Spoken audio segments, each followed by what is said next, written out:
Okay, let's get started. Just raise your glasses high. This one's sweet turtle time. Amy Riley. When you hear Amy and I say each other's names, that means that you are listening to the scariest Bravo podcast in the world. That's right. Our recording every week coincides with my garbage getting taken out, so there's always ambient sounds of garbage trucks in the back. So when you hear Amy Riley and the jingling of trash cans going into a garbage truck, you know you're listening to Turtle Time. That's right. But we gotta leave these windows open for that cool breeze. Yeah, it's hot October. I thought we were done. Me too. When September turned into October, I don't know if you remember, but there was 2 beautiful, like, kind of rainy, cold days. It was like fall had officially come, and then I couldn't ever imagine a world where that didn't continue. And then, wouldn't you know it, it's awful now. And you just looked up your weather, and at one point, I think next week it's going to be 91 degrees in October. Disgusting. Could you imagine, for people who don't live in Los Angeles, going outside in a beautiful October month where the leaves are changing, you're watching Hocus Pocus, you're getting ready to put on a Halloween costume, and it's 91 out? Sick. It's absolutely sickening. And it's always a flip of the coin of which October, if it's going to be one of the hottest months ever or if it's going to be a cold, beautiful month. And I feel like last year it was a cold, pretty October. Was it? Don't quote me on that. It could have been hot as hell. But I remember on October 31st, I was dressed up like a hobbit, and I was wearing a lot of layers and a huge wig, and I wasn't even hot for 1 second. That's great. I remember last September, it was like the hottest of all time. Yeah. Like it was like death. Yeah. Septembers are so hot in Los Angeles. And then I think it's October is the make or break month when it could switch. I remember I went one time, it was so hot that I went to see Top Gun Maverick for the second time because I was like, I need to sit in an ice box. And then I got home and the power was out on our entire block, so we couldn't even use AC. And then, so I went to go see, what's that movie called? The George Miller one, Oh, 1,000 Years 1,000 of Longing or something. 1,000. Is that what it's called? Yeah. And I How was was like, that? so I saw 2 movies in a day, which honestly isn't that weird for me, but I Yeah. got to sit in the nice chilled I think I air. already asked you about that movie, but that movie was bad, right? I mean, under the circumstances by which I saw it, in that I got to like drink Diet Coke in a cold room, I enjoyed it. Yeah. But it was like kooky. But almost any movie could adhere to that formula and be It's good, true. right? If it's cold and you're My drinking a nice standards Diet are very low. It just, that was, I have goodwill towards George Miller, but when I saw that trailer, I think I was like, I think I can judge a movie by its trailer and say this looks very bad to me. It's kind of cool because honestly, it's giving Rome a little bit. What? Because he's been alive for so long that when they go through the past, he's in all these different eras. Whoa. And so it's kind of cool. Wow. So he's potentially thinking about It's the Roman. giving history. That's awesome. Wait, wow. So there's a historical element to it that one might enjoy. Yeah, like he has popped out of his little bottle multiple times throughout 1,000 years. That's sweet. And it's Idris Elba? Yeah. He's the genie? Yes. He's a genie, right? Yeah. And I think Kate- they call him a djinn. Oh, right. That's the I think more like old version. I don't know if that's like problematic now or something because I don't know that word, but Do they say it a lot in it? yes, I think it is problematic. it is. I'm just kidding. Bleep this. I think it's no. I think Delete the file. no. If George Miller put something in his movie, I think he would have probably thought it was appropriate. I think they just genie. It's like when you know what? It's like when they say zombies, but they call them walkers because zombies is such a lame term and it's been used in a bunch of garbage. So then they make it walkers, and they're like, they're technically zombies, but they just want to give it a more creative name. For sure. Do you ever think it's weird when in these movies, like in vampire movies or zombie movies, when these things happen and no one is like, these are zombies? Because in their world, those things don't exist. Right. Like, I don't know if you've ever seen Midnight Mass, but No. it's We were just talking about that though because I saw Hamish Linklater at Linklater. Hamish Linklater. I didn't even know that was him. He's such a good actor in Midnight Mass. And if you want something spooky this year, Midnight Mass is about as spooky as it gets. Scary, and it makes me, it churns my stomach in a way, some of the things about it. But in this universe, they've never heard of a specific type of monster. I don't even want to spoil it. There's a specific monster that everybody is turning into, but in their world, no one has ever heard of that. Is it a blob? Yeah. Midnight Mass. It's a huge mass of a blob. I didn't want to spoil it, but since you guessed correctly, unfortunately, everybody eats this certain type of food at the cafeteria that they all eat at this old town. Jello. And they turn into, unfortunately, gigantic, big blob monsters from that one movie, The Blob. What was that old blob The film? Blob. Was it just The Blob? Yeah. Yeah, and then in this universe, for some reason, no one has seen the blob, so they don't know what's happening, even though they're all turning into what is quintessential blobs. I would love to be a blob. It would be awesome. What kind of, are you just sort of hoovering up food and Are you objects? sentient? Yeah, no. Are you sentient? But blobs are just accruing things, right? Yeah, it just like keeps growing. Blob's one monster that never really got like prestige treatment until Midnight Mass. And it's not really, they're not really talked about as one of the like universal monsters. Yeah, he's left out. You know who else is? I was just thinking, Swamp Thing. Oh yeah. You can't really make Swamp Thing very cool. Is he different than the creature from the Black Lagoon? Very similar. Okay. I love, we were like talking about what we were going to talk about today. We're like, there's not really a lot of news. I was like, I'm sure we'll think of something. And then it bleeds into the blob minute. We need to be like yanked off the air. 3 minutes of talking about different style of monsters. It's just, we got Frankenstein, which there's not even a lot of contemporary examples of Frankenstein. Yeah. Vampires are so, like, they take up 80% of the monster world. We have so much vampire content, so much zombie content. Yeah. Frankenstein, sort of outdated. Mummy, they tried to bring that back twice in our contemporary Tom era. Cruise's only flop. I know.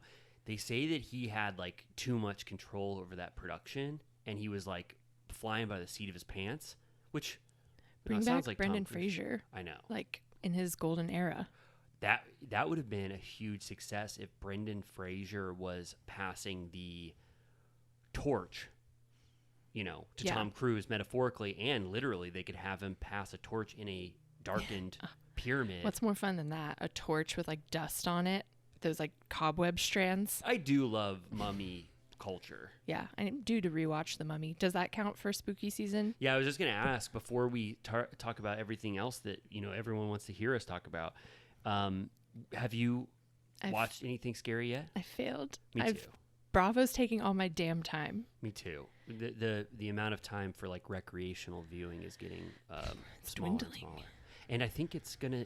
I mean, I don't know if we've told our little turtle cuties, but in November, in the end of October, it's like, it's like Bravo Palooza. Yeah. There's like 10 active shows. I mean, not to gripe. I think it's beautiful, and I think it's fun if you get to be a casual viewer of that. Yeah. I think we're gonna have to put out a poll, and say, I assume people love Potomac, but then isn't Miami coming back at the same time?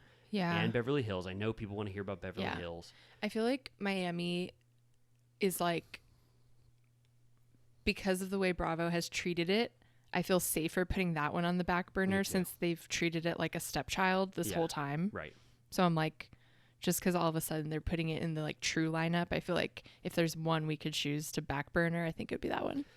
Yeah, or prioritize. I mean, maybe if we find out that Miami is so powerful and undeniable, then you and I race to it, and then if Beverly Hills is having the worst season of its life, I mean, we'll still recap Beverly Hills. But anyway, I mean, this could be a fallow period now, and then I think it's going to ramp up, and then that's going to take us all the way until Vanderpump and Summer House. Yeah. Because those are January, February type shows. It's crazy. That's, when does Winter House start? Like in Winter 2 House weeks? Yeah. Oh, yeah. Winter House is one of them. At least, is Winter House... I wish Winter House was 30 minutes. Yeah, it could be a little breezier. I'm excited, though, because now I know who Captain Sandy is. I can't believe she's going to be in the house. What is she going to say? Stop partying? Wait, are you fucking with me? No, Captain Sandy's in the house. Why? Captain Sandy's coming to the winter house. The whole time? I think she's gonna make sure she's gonna like make him do activities She's sort like of all aboard. similar to like yacht stuff, where she's gonna say, "Let's see if you can plate this dinner and bring it to." Who are all the people? There's so many. I like can't keep it straight because there's so many franchises involved now. It's Family Karma, Yeah. which I have not seen. Below Deck people, Yeah. Aisha, Yeah. Milana, is that her name? You're like Alyssa Milano. Alyssa Milano, one of her from Below Deck. No, anyway, Below Deck people, and then Summer House people, and then Captain Sandy. I think she's just gonna whip them all into shape. But what the hell? Have we already talked about this? Why? What was going on with the productions of these shows that they didn't allow, or they made Southern Charm film at the same time as the Winter House filming and just lost regulars from that spinoff? Right. Like, how could they have made that decision? Right. It seemed like they wanted to use the power for some other shows. So, like, Southern Charm had its moment in the spotlight, I guess. but they were so integral to the Winter House experience. Totally. Dancing on tables. Yeah, like Austin and Sierra was like a big storyline. Yeah. So, but anyway, I'm excited about Winter House just because I sort of now know. Like, when Captain Sandy comes in, I will know what her ethos is, what to look for. I don't have a clean slate with her anymore. I like Captain Sandy. Yeah.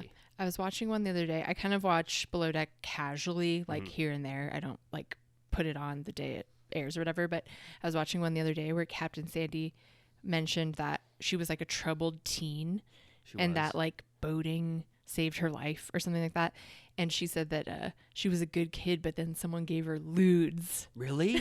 Like from Wolf of Wall Street? Exactly. I was like, ooh, those sweet, sweet housewife lewds from a bygone era.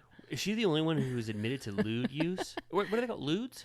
Lewds. Like, Yeah. Quaaludes. Oh, Quaaludes. Is she the only housewife, or I mean, Bravo Leb that is Yeah, I admitted haven't to heard that one in a long time. Quaaludes? Yeah, There's that's like old school. There's a couple still out there. They look like they really mess people up when they take them. What? It's like a huge painkiller. Yeah, I think it just like knocks you the fuck out. Her story, she talks about in Below Deck Med, she stowed away on a ship, and they didn't find her until 6 months into a yachting excursion, and that's how she learned under the captain. Because when she finally came out from under the carriage, like the she captain ran trained her away. in everything. Yeah, I'm just kidding. I cannot. I was like, I'm gonna read her book. No, I'm just kidding. I thought that was a beautiful, unique story, but that didn't happen. She was a pirate. I was thinking, like, do you remember The Master? Yeah. You remember when Joaquin Phoenix he slips aboard the L. Ron Hubbard's ship, but he's so drunk that he can't hide very well. He gets drunk and disorderly, and they have to put him in in a room, I think, and wait till he sobers up. That was sort of what I was imagining for Captain Sandy, except she was a young teenager running away from home on lewds. She took You know what's like the best is the Master bloops. Oh yeah. So fun. Oh yeah. What are they making themselves? Oh, they make. There's like the menthol cigarettes. Yes. When he says he's like smoking it, and he goes, "This is a very good He's cigarette." like, "I love the taste," Yeah. or whatever. Philip Seymour Hoffman. It's like a Kohl's commercial. Yeah. I love Kohl's. And they like cannot get their shit together. That was awesome. It's so fun. It's so great. Also, isn't there a scene like a bloop where like an extra makes gas? Makes gas upon them. I haven't seen that. I didn't want to say the F word. That would be the first time it's ever been uttered on Turtle I Time. almost called it the F slur, but I was like, that's not that. I'm glad you didn't utter the F. I'm glad we've kept this removed from all F activity. Yeah, maked gas. No, My grandma used to say, drop a rose. Really? Yeah. That's the like best way to about say- like a dog or something. I like those euphemisms because anything is better than the alternative. The One of our- F is nasty. It It's cuts like uncouth. it cuts so hard into you when you hear it. It's so raunchy. It's like when we were talking about barf or puke, and even I don't have the aversion to those words. Yeah. Like, oh man, drop a rose. Make gas. I like that. Pass gas. Even that's a little gross. What's the one about wind? Make wind? Yeah. Make wind? That's fucking weird. All right. Well, anyway. So we talked about all the things we wanted to cover. The monsters, Universal Blob. Monsters, Winter House, what to say instead of the F word. Let's talk about, first I want to share. Speaking of gas. Yeah, speaking of making gas. No, this is not speaking of that. But I told you right before we recorded, and then I said, I'm going to turn this on so you have barely any time to process it. I have decided officially that without warning and without reservations, sort of like Anthony Bourdain. No reservations. Is that the theme song of his? Is Is that his theme song? Yeah. Oh, wow. So sort of like in his spirit, I am going to go to Jax's Studio City tonight to watch the premiere of House of Villains. I asked them, I said, can I please reserve a table? I had to email them. And they go, sure. Our tables are $250. And then you get... What? Yeah. So those are the VIP tables. But there's no VIP at that place for real. Yeah, I think they are taking a little page out of Lisa's book. Is anyone going to pay that on Earth? I mean, the richest people in the world who are huge e-entertainment fans or e-entertainment executives or something. But he also then, I said, please, can you clarify this? I don't have any money. What's wrong? What's going on? They said, actually, if you show up early enough, you can get a free table. I don't know if this is going to work, but I just think it's worth it to go there. I still haven't been. Yeah. And I didn't even know it really opened. Me neither. He had a soft launch, and then now it's just open to the public. It's very confusing. I feel like, I don't understand. And like, I feel like they all these places, like Schwartz and Sandy's was the same way, where like, one of our friends wanted to maybe do like a birthday there when they first opened, like literally like the first month that they opened. Right. And they were like, yeah, it's like $5,000 to like, host something here. And it's just like, bitch, take my like a normal amount of money. Like just let me have like a private party when you're closed. Right. Like with like a bar minimum or something. Yeah. Like, I'm like, you guys are being greedy. I agree. We did the same thing. Like we tried to have like the New Year's Eve party at Schwartz and Sandy's, and they're like, okay, yeah, it's $1,000, and here's what you need to do to get that. It's, I don't know. They're not for the working class like you and I. Don't they know a revolution's coming? Is it? Don't they hear the people sing? We are starting that revolution, right? Yeah, I can't be paying $250 for like a tavern table. Me either. I mean, absolutely not. And quite honestly, anyone that would pay that at Jax's Bar and Grill or whatever the fuck it's called, I would lose respect for. Jax's Bar and Grill would actually know if, I mean, that's like as easy as it gets to name it, but it's honestly a little bit of a step up from Jax's Studio City. Because if he moves that bar somewhere else, it's just going to be Jax's Burbank or Jax's Culver City. I guess that kind of makes sense. Jax.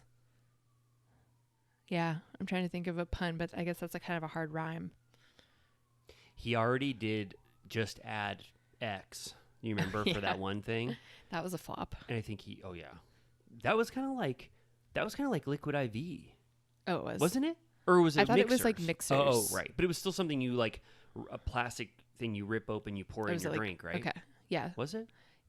I don't remember. I think it might have come in a bottle. Oh, I don't know. Okay. It was confusing, but I got to say he's probably the floppiest of them all. In terms of how many businesses he started and what they have ultimately became.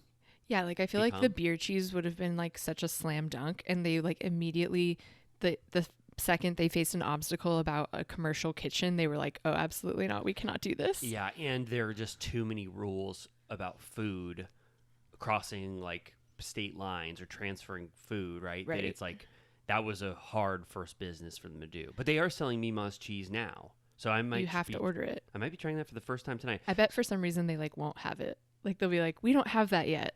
I think that's most likely going to be the case. That's not in stock. They're going to go next door to down the street to Home State and just get the queso there and be And like, say it's beer cheese. And say it's Mima's. So I'll let you know because this will come out tomorrow, but I won't have gone tomorrow. So we'll talk about it next week. But I'm excited. I think it's under the umbrella of the Rocco's Tavern enterprise or whatever. So I think that it was sort of a what's that called? Like a turnkey. Yeah. I think they had it all set up. They put his name on it. He's going to be going there, and I think he could do a bar well. I mean, if he's not the bartender of it, he'll just be the face that people will come and see. Yeah, get him to make you a pumptini and see what color it is. Oh, I would definitely do that. He'd be so pissed.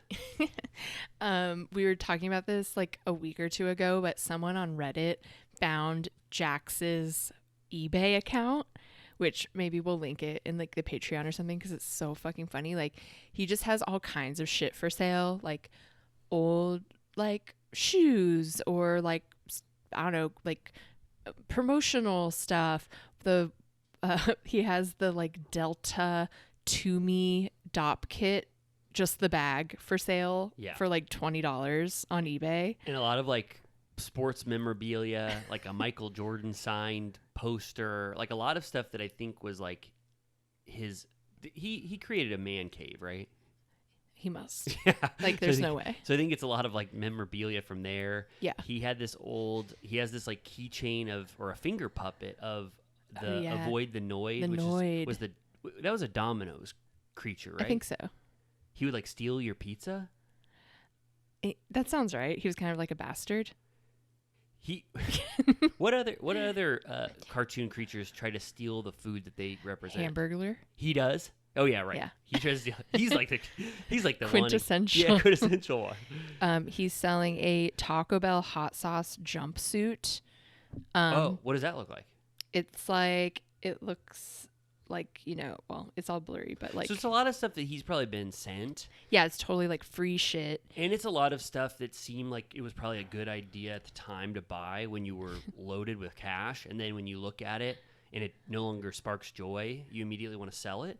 Yeah. He has also, if I remember correctly, he has pretty bad reviews about his selling history. Well, there's one specifically that's really long, and I was dying laughing. So it looks like it was a cassette tape for the Rocky movie soundtrack, the score. And this person said, the seller listed opened and used tapes shrink wrapped together as, quote, brand new, then flat out lied and still shipped them after I inquired about this exact point. I obviously initiated a return with this surly seller, then started receiving strange requests to see pictures of the tapes destroyed. Unfortunately, I don't work for this seller, so they can do that themselves. Then came threats. This is the most entitled, rude, low rent embarrassment I've come across on eBay. I pity you. Okay, wait. What was the part about destroying the tapes? He's like, you must destroy the tapes. Wait, when Jax sent his Rocky cassette tape from the soundtrack, he said, if you destroy them. Oh, so if I give you money to return it, you have to destroy them instead of sending them back? I guess. Do you think, is there any chance that person knew that this was Jax and wanted to give him the business as a seller? Or do you think that they just have no idea? It was so specific, like, about what was going on. And then there's, like, more, like, a different one said, this guy sent me the wrong package and asked me to forward it on to another buyer at my expense. That's horrible. And said he'd pay me back on PayPal, but then refused to. He's not to be trusted, in my opinion. What's his overall rating on there? It's not that low. It's 96.2%. Oh. But eBay only counts in the past year. Like if you have a negative review, it like gets swept away after a year. Oh, so he probably maybe I bet in the past he had even more crimes. Wow. But yeah, there's like a lot of people pissed at him. Wow. But I just like he was threatening people on eBay. Have you ever heard of that much drama on eBay? No, well, I don't use eBay very often, but I've never had an experience like that. Is there anything you thought about potentially buying on there? From Jax? Yeah. Let's see. Yeah, it's a lot of just like promotional shit. Like I'm like, who is buying a Delta toiletry kit on eBay? Yeah, I think it's just one of those things where it's like before you give it away or give it to Goodwill, he's like, could I get $7 from this? Yeah, I'm like, then post it for like $1, not $20. This is like, I think horrible to say or mean, but probably true. Like Brittany and Jax were very close, I feel like, post Vanderpump Rules to like potentially leaving Los Angeles and like starting a life back. Would have made more sense for them. Kentucky.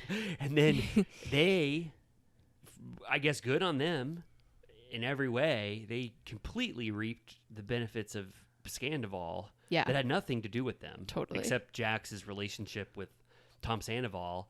And then their recap show, which was only 3 episodes, had so much goodwill that they like were able to just fully come back into the public zeitgeist. They were And saved by the bell. Saved by the Bell. The podcast started. Now he has this affiliation with Rocco's Tavern for the bar. Yeah. House of Villains. Supposed spin-off TBD. Right. He one of the items that's for sale for $1,600 is a framed cast of Sons of Anarchy autograph print. Do you think he paid like $800 for that at the ball? Is it signed by all of the Sons of? Oh, it is the full Sons of Anarchy cast. Like, what is that? This is something that unless it was a gift, which it could possibly have been, but this is something that someone with disposable income thinks would be a good idea, and then you get it and you look at it and you go, "Am I deriving any joy at all when I look upon this that I have signed?" Like, I would. It looks like it's from like one of those like weird ass memorabilia stores at the mall where Yeah. you're like, has anyone ever bought anything here? It's possible this is a gift, and this is what expensive people get, or what people who have money give to other people who have money when he was at the height of his Like, popularity. you like this is- Sons of Anarchy, right? Yeah, this is like a Schwartz gift or something. And then he's like, I don't want this at all. But if he bought this, I mean, that is, I don't know, wild to me. Can you imagine anything more useless? Like anything you would want less? I mean, I was thinking, okay, my favorite show, Sopranos. Would I want a framed photo of a bunch of random photos of Sopranos that, a show I love, and then all of their autographs on it? No. Like, I really wouldn't. I don't know. I just wouldn't get that much of a thrill. Maybe I don't know. Maybe if somebody sent me that, I would absolutely love it. But I don't know. Yeah. I think it's just like, I think when you have, well, obviously, when you have money, the bar is so low for the things you would spend $1,600 on. And then immediately when things probably got rough out there, they're like, let's get rid of all of this garbage. He has a G.I. Joe set that's $50. And I mean, unless there's something I'm misunderstanding about these, they kind of just look like shitty old, like it's just like that feels like it should be $7. Yeah. The one thing that I thought was possibly going to be on there was the samurai sword, but then he was so upset with Tom Sandoval that he gave that back. That would have been on eBay so fast. Yellowstone Monopoly For $69. So it's not that has to be what it costs in stores. Don't you feel like you could get that at Target for like $20? Yeah. So he's over. He's like a micro touch titanium trim hair cutting body shaver for $30. Used. It appears to still be in the box. Okay. All right. Anyways, I will try and post this link somewhere because it's a real joy to look through. And it kind of correlates to news this week, which we didn't even think about, was that Rachel Leviss is selling her stuff on eBay. Yeah. I was just trying to remember her username because it was also like Jax's. What was Jax's? Like JT Taylor? It's like Jax. Let's see. I thought it didn't say Jax in it because he was trying to keep his JAXTA, like Jaxta. dash 22. Oh, okay. Yeah, and then Rachel's was like Rachel in the Stars or something. Oh, wow. And she is selling the lightning bolt necklace. Yeah. And I guess she had 2 Tom Tom hoodies. So she gave one to Andy. One to Andy. Ooh, wow. The lightning bolt's at $3,200. Oh, and it hasn't, the bidding 4 is days not... left. Okay, wait. Lightning bolt is $3,200, and then how much is that Tom Tom hoodie? Let's see. Rachel with the lights. Oh, Rachel with the lights. Oh my God. It's at $8,900, the hoodie. Do people know that? I That don't you think could that buy might it? be the one. Are they thinking that that's the one that she wore as her like Halloween costume? I don't think she even specifically said that. Or the one that like Tom recreated her as the Halloween costume. Right. I miss. Why do these have so much? Why do these have so much cultural importance? The hoodies. Oh, you get 2, I think. Oh, okay. Because there's She one had that has 3. black. There's one that has like colored stones and one that has black stones. Oh, okay. So but 2 for $9,000. That's not bad, but what is the cultural significance of the hoodie? Right. I mean, it's just Tom Sandoval wore it before their affair came to light when he dressed like her. She gave it to Andy as a gift because it was Oh, in a here way. it says. Oh, okay. Okay. Well, first of all, it says, I can't rewrite history, but I can use something from my darkest days towards a good cause. And then it says about the cause. And then it says, this listing is for both hoodies. The infamous 3-tone topaz on black Tom Tom hoodie is the one I wore day 3 at BravoCon. Oh, And is the same style hoodie I boldly gave to Andy Cohen on Watch What Happens Live the night everything blew up in my face. I added the black hoodie to the listing since it's more worn and not in pristine condition. The rhinestone Tom Tom hoodie is designed by Eddie Valentine. whoa. One of them's missing a drawstring. Damn. Will be signed upon request. Wow. Okay, so when she boldly gave it to Andy, she was being bold because she knew this was happening, Yeah. but no one in the world knew, but she made a bold statement. And then this, one of them is the one she wore when she was in the audience of BravoCon listening to Tom Sandoval and the Most Extras. Yeah. Hanging out with Ariana. Okay. All right. Yeah. I mean, The lightning bolt necklace to me has a lot of power. yeah. That is like, you could take that and take the negative energy from that and like create a new positive force upon it. But I don't know, the hoodie, I don't know. If Tom Tom, I don't think Tom Tom sells that exact one anymore. That was like, I think that was an exclusive for Pride. Okay. Because if they were smart, they would fucking sell those like know. all day I long. mean, it's a cool hoodie. I like it. Yeah. It's nice. Well, Right. that was the news and the Universal Monster Minute and, whatever the hell else we talked about. But I think Amy and I might, just not do a full hour of news and maybe go into the shows this week. Southern Charm. Yeah, you want to talk about Southern Charm? Ba-ba-doo. Do we need a certified turtle piss break, or is it so early that our bodies aren't really even accustomed to going to the bathroom this early? I think I can live. Okay, maybe we'll okay, whenever you want. We'll you just wink. reassess at the 1 hour. Yeah, give me the sign. You wink at me twice like you always do when you have to go pee. You'll see me start to twitch. Okay, so Southern Charm? Yeah. All right. How did you feel overall about this wonderful episode of Southern Charm? I thought it was good. In vino veritas. Yes. I guess it really is. I'm cool with this just being the plot line of the season. It seems like that's really just all it's going to be about Right. is this Austin, Taylor, Shep, whatever situation. Yeah, does anyone have anything else going on? No. I mean, Craig, who's usually reliable for a storyline, just has his business empire growing and how often he can see Paige and will him and Paige get engaged or whatever. But so he usually is I guess relied upon for a story. But yeah, this is it, and it's been what, 5 episodes or 4? 4. Okay. Yeah.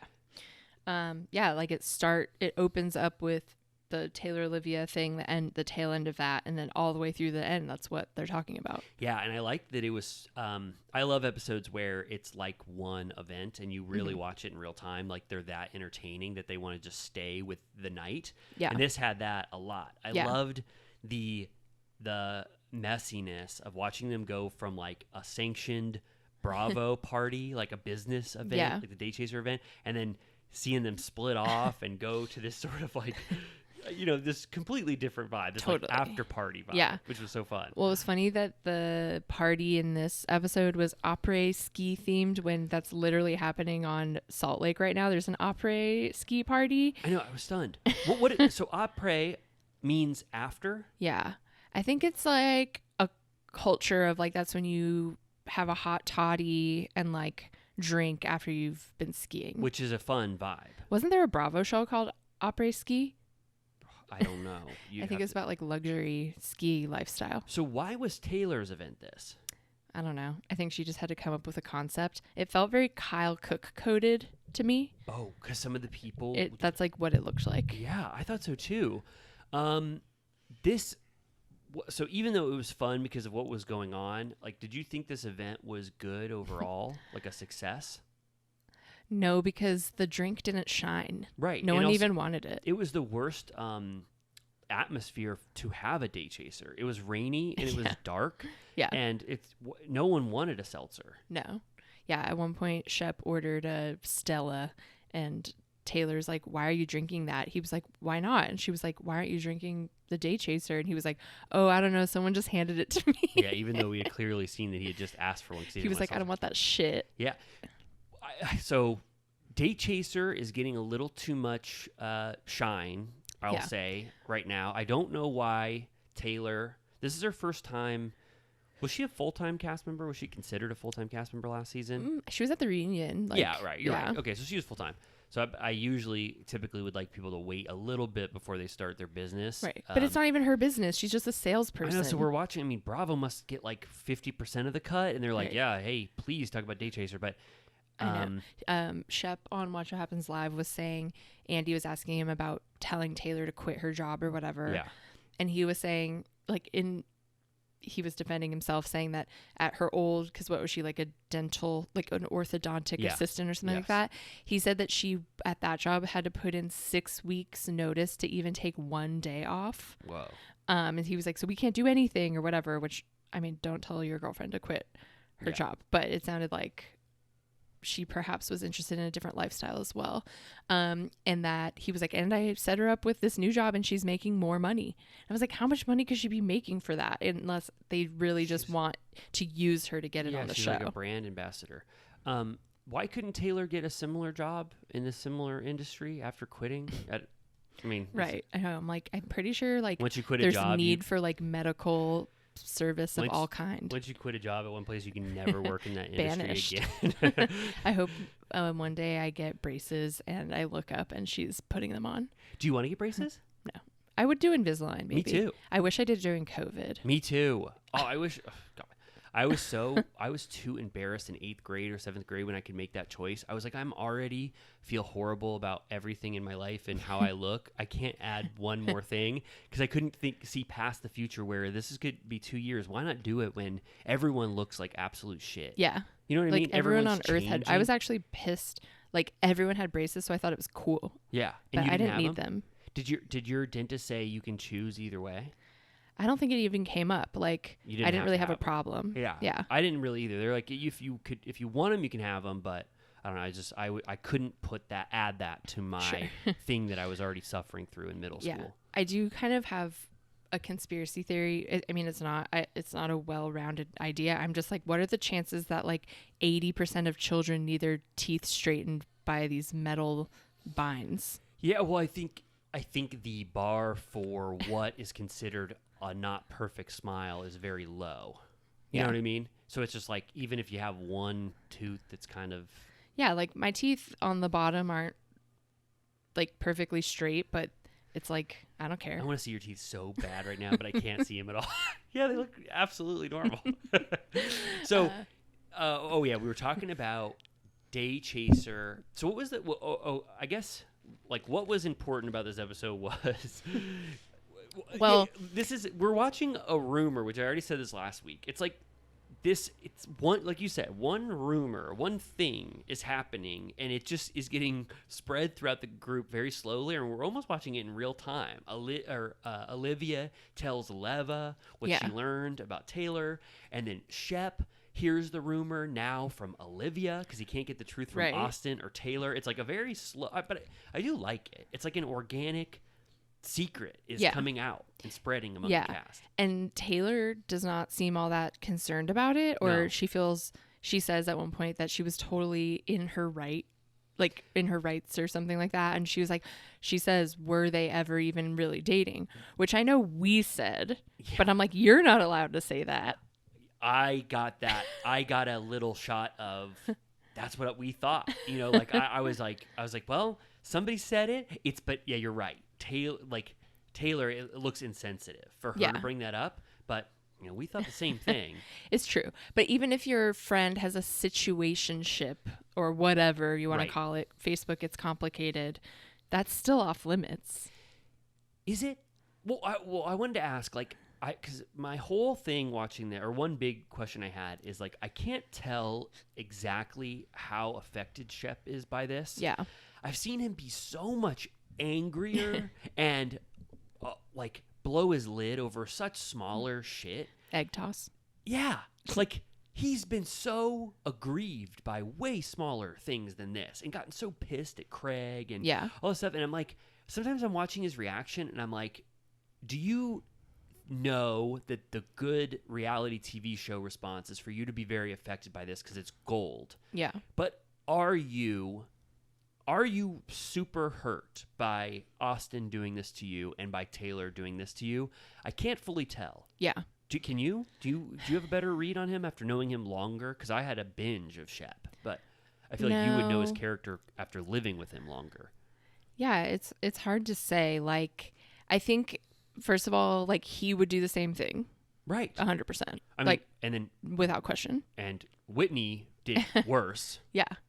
On Watch What Happens, a caller asked if Shep was hypocritical because he slept with Catherine when Craig liked Catherine. I saw that question. And Shep was like, well, he shared a bed with her for 4 nights and didn't, like, do the deed, so he lost his chance. Craig and Catherine slept in the same bed for 4 nights? Maybe on one of those trips Wow. to, like, Governor's Island or whatever the fuck it's called. Right. Yeah, I forgot about that Craig's little crush. I know. I mean, it happens very quickly, and Shep and her make love very quickly in season 1, and then Thomas Ravenel era happens, and Craig just sort of gets completely sidelined. Yeah. But do you, I guess, do you think, is a part of this Shep reacting as like the audience reaction and he knows how he should play this, or do you think he's maybe just having trouble articulating how he feels? Or I was wondering is he couching his take on this because there's been such talk about bro code and like men owning women after they date them, or like deciding what someone can do. And I was wondering if he's almost giving a more tepid reaction because it's like, well, Taylor can do what she wants, and I don't know how to display my anger because I don't want it to be like, once that was mine, no one in my circle can ever be with him. You know, it's like, there's been such talk about bro code, and JT, JT calls it professional courtesy, right? Which is just a what's that called? Euphemism. Yeah. I don't know. I'm curious to see how he'll respond once he's faced with the facts, because like at the end of today's episode or last week's episode, he's saying, you know, Austin goes, what do you consider hooking up? And I was like, what does that mean? Right. But he also, like, I mean, at this point, Craig suspects it. Whitney suspects it. Shep, if he's thinking even for a second, could it really just have been you guys called each other's, you know, your family about potentially dating? Like, most likely there was physical contact. But I'm almost questioning, did we ask this last week? Like, I want to know if this is it. Like, is it possible that this is it and they just never kissed? Because Taylor was like almost like swearing to God. Right. Well, Whitney seems convinced, to use his words, that they swapped bodily fluids. I gotta say, I don't know what it is. I had a huge change of heart about Whitney. I don't know. Maybe it's because I haven't seen him in a while and I'm removed from his awful past. But Whitney in small doses, just drinking champagne and chicken. You loved his author, I forget what quote Martin Amos. Martin Amos. So he said, do we want to get in, or do we want to just keep bouncing around? I don't know how you feel. Bounce around. Let's bounce around. Okay, so the first half is like it's just the rumor spreading. Then we get to the party, Chaser. whatever. Then Austin, which I thought this was I don't know, something to parse. Austin is telling everyone that the reason why he's not going to the day chaser party, which I thought was like kind of lame of him, to not go to He's Taylor. a coward. Yeah, I mean, I know I don't want to say that. He's a weasel. Like, historically have liked Austin, but over time he's like a bitch. Yeah, I mean, Madison told him that straight to his face in that scene that they keep showing. I felt it was very conflict averse, and I didn't understand his rationale because he tells everyone, he's like, Taylor and Olivia had a talk about me hooking up, and I don't want to be around them if they're potentially fighting. And he was like, if I hug Taylor, will Olivia look at me weird? But he's not saying actually to anyone what they're talking about. Like, he's lying. He lies to Shep initially about why he's not going. Yeah. He doesn't tell Whitney the full truth. But yeah, I just thought it was but then ultimately I was glad that he had this weird after party. Like, I don't think I've ever just seen Whitney and Austin like hang on their own. Yeah. And for some reason, to me, that was more entertaining than the day chaser party with everyone there. It felt like old times. Yeah, yes. It had early Southern Charm energy. Yeah. They're just getting drunk, drinking champagne, eating chicken, doing shots of vodka, holding dogs. Yeah. And I liked it. It was like mom's asleep upstairs. I mean, Patricia and Whitney's relationship is so interesting. I mean, one of the best or most, I don't know, interesting mother-son like relationships to dissect in the Bravo like why were they universe. hanging out at her house? Doesn't he have his own house in Charleston? Like, I don't know if he does at this point because he used to have that weird like loft. I and- think her place is so big. Yeah. And we don't get to see the full, or I never like am watching when you're like, they're showing the full place, but I think her place is so big that he has his own separate entire entrance. And Yeah, like maybe does he mostly live in LA? I think so. And then he just comes here out for the filming. show. Yeah. But Whitney and Patricia in small doses, I'm like, I'm happy with it. I'm fine. I didn't like when Patricia was like if Patricia would have hosted that garden party for to get Taylor back on her feet after Shep, I would have been like, what the hell is Patricia doing here? This has nothing to do with her. But then now it's like Vanita hosting that. It's a little more organic. Right. But then this, just like using her house as a party pad, Patricia's asleep, it's kind of fun. Whitney asking about Austin's foibles. Yeah. Yeah, I like that. I liked all of that. Great. Yeah, so then it's like Shep and Olivia go to the party together. So, which it's funny because he's worried that it seems inappropriate that they go together, and you're like, you guys aren't giving off like horny energy together. Like, I feel like he would never hook up with her in a million years. I don't know. He just doesn't give the vibe that he would be down. I was kind of shipping them. She like, I don't know what to say. She bums me out. Olivia? Yeah. Tell me why. She's just kind of a wet log. I know that like she's in this specific instance like sad because of what has just happened, but she was on Watch What Happens too, and she was boring as fuck. Sorry. Damn. She didn't really say anything. I don't know. I don't have a good read on her yet. I thought her performance last episode was very powerful. Performance. Her actual reaction to the situation, her calling Taylor out, bringing that up, having that hard talk on camera, her reaction to it, I thought was, all great. But yeah, I don't know. I haven't seen her be super fun. Yeah. She's not giving star. You think? No. And what about Taylor?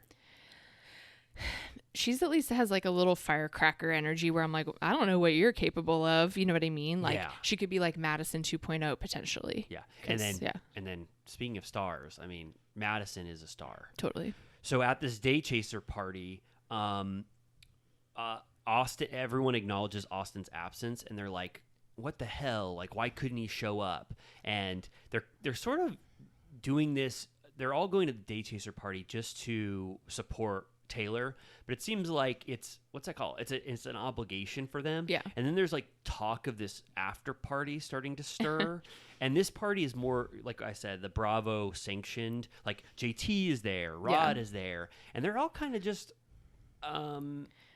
like even JT didn't shine at this party. Right. He was just kind of like bringing up the same things he's been talking about for the last 3 episodes. Yeah, it was like double Bravo sanction because it was at Republic, and they would even like lower third the servers there, so they clearly like wanted to remind us that that's a main place for us. Yeah, and then I felt like the Rod Olivia thing. I feel like that is DOA. Yeah. Already, like I already got the sense that the way she talked about it, it's like, yeah, we had a date, and then Rod is like, oh, I really like her, like he thinks this relationship's gonna happen. Like I would almost bet a lot of money that this relationship is not happening, and didn't go past maybe a couple dates. Sure. Yeah.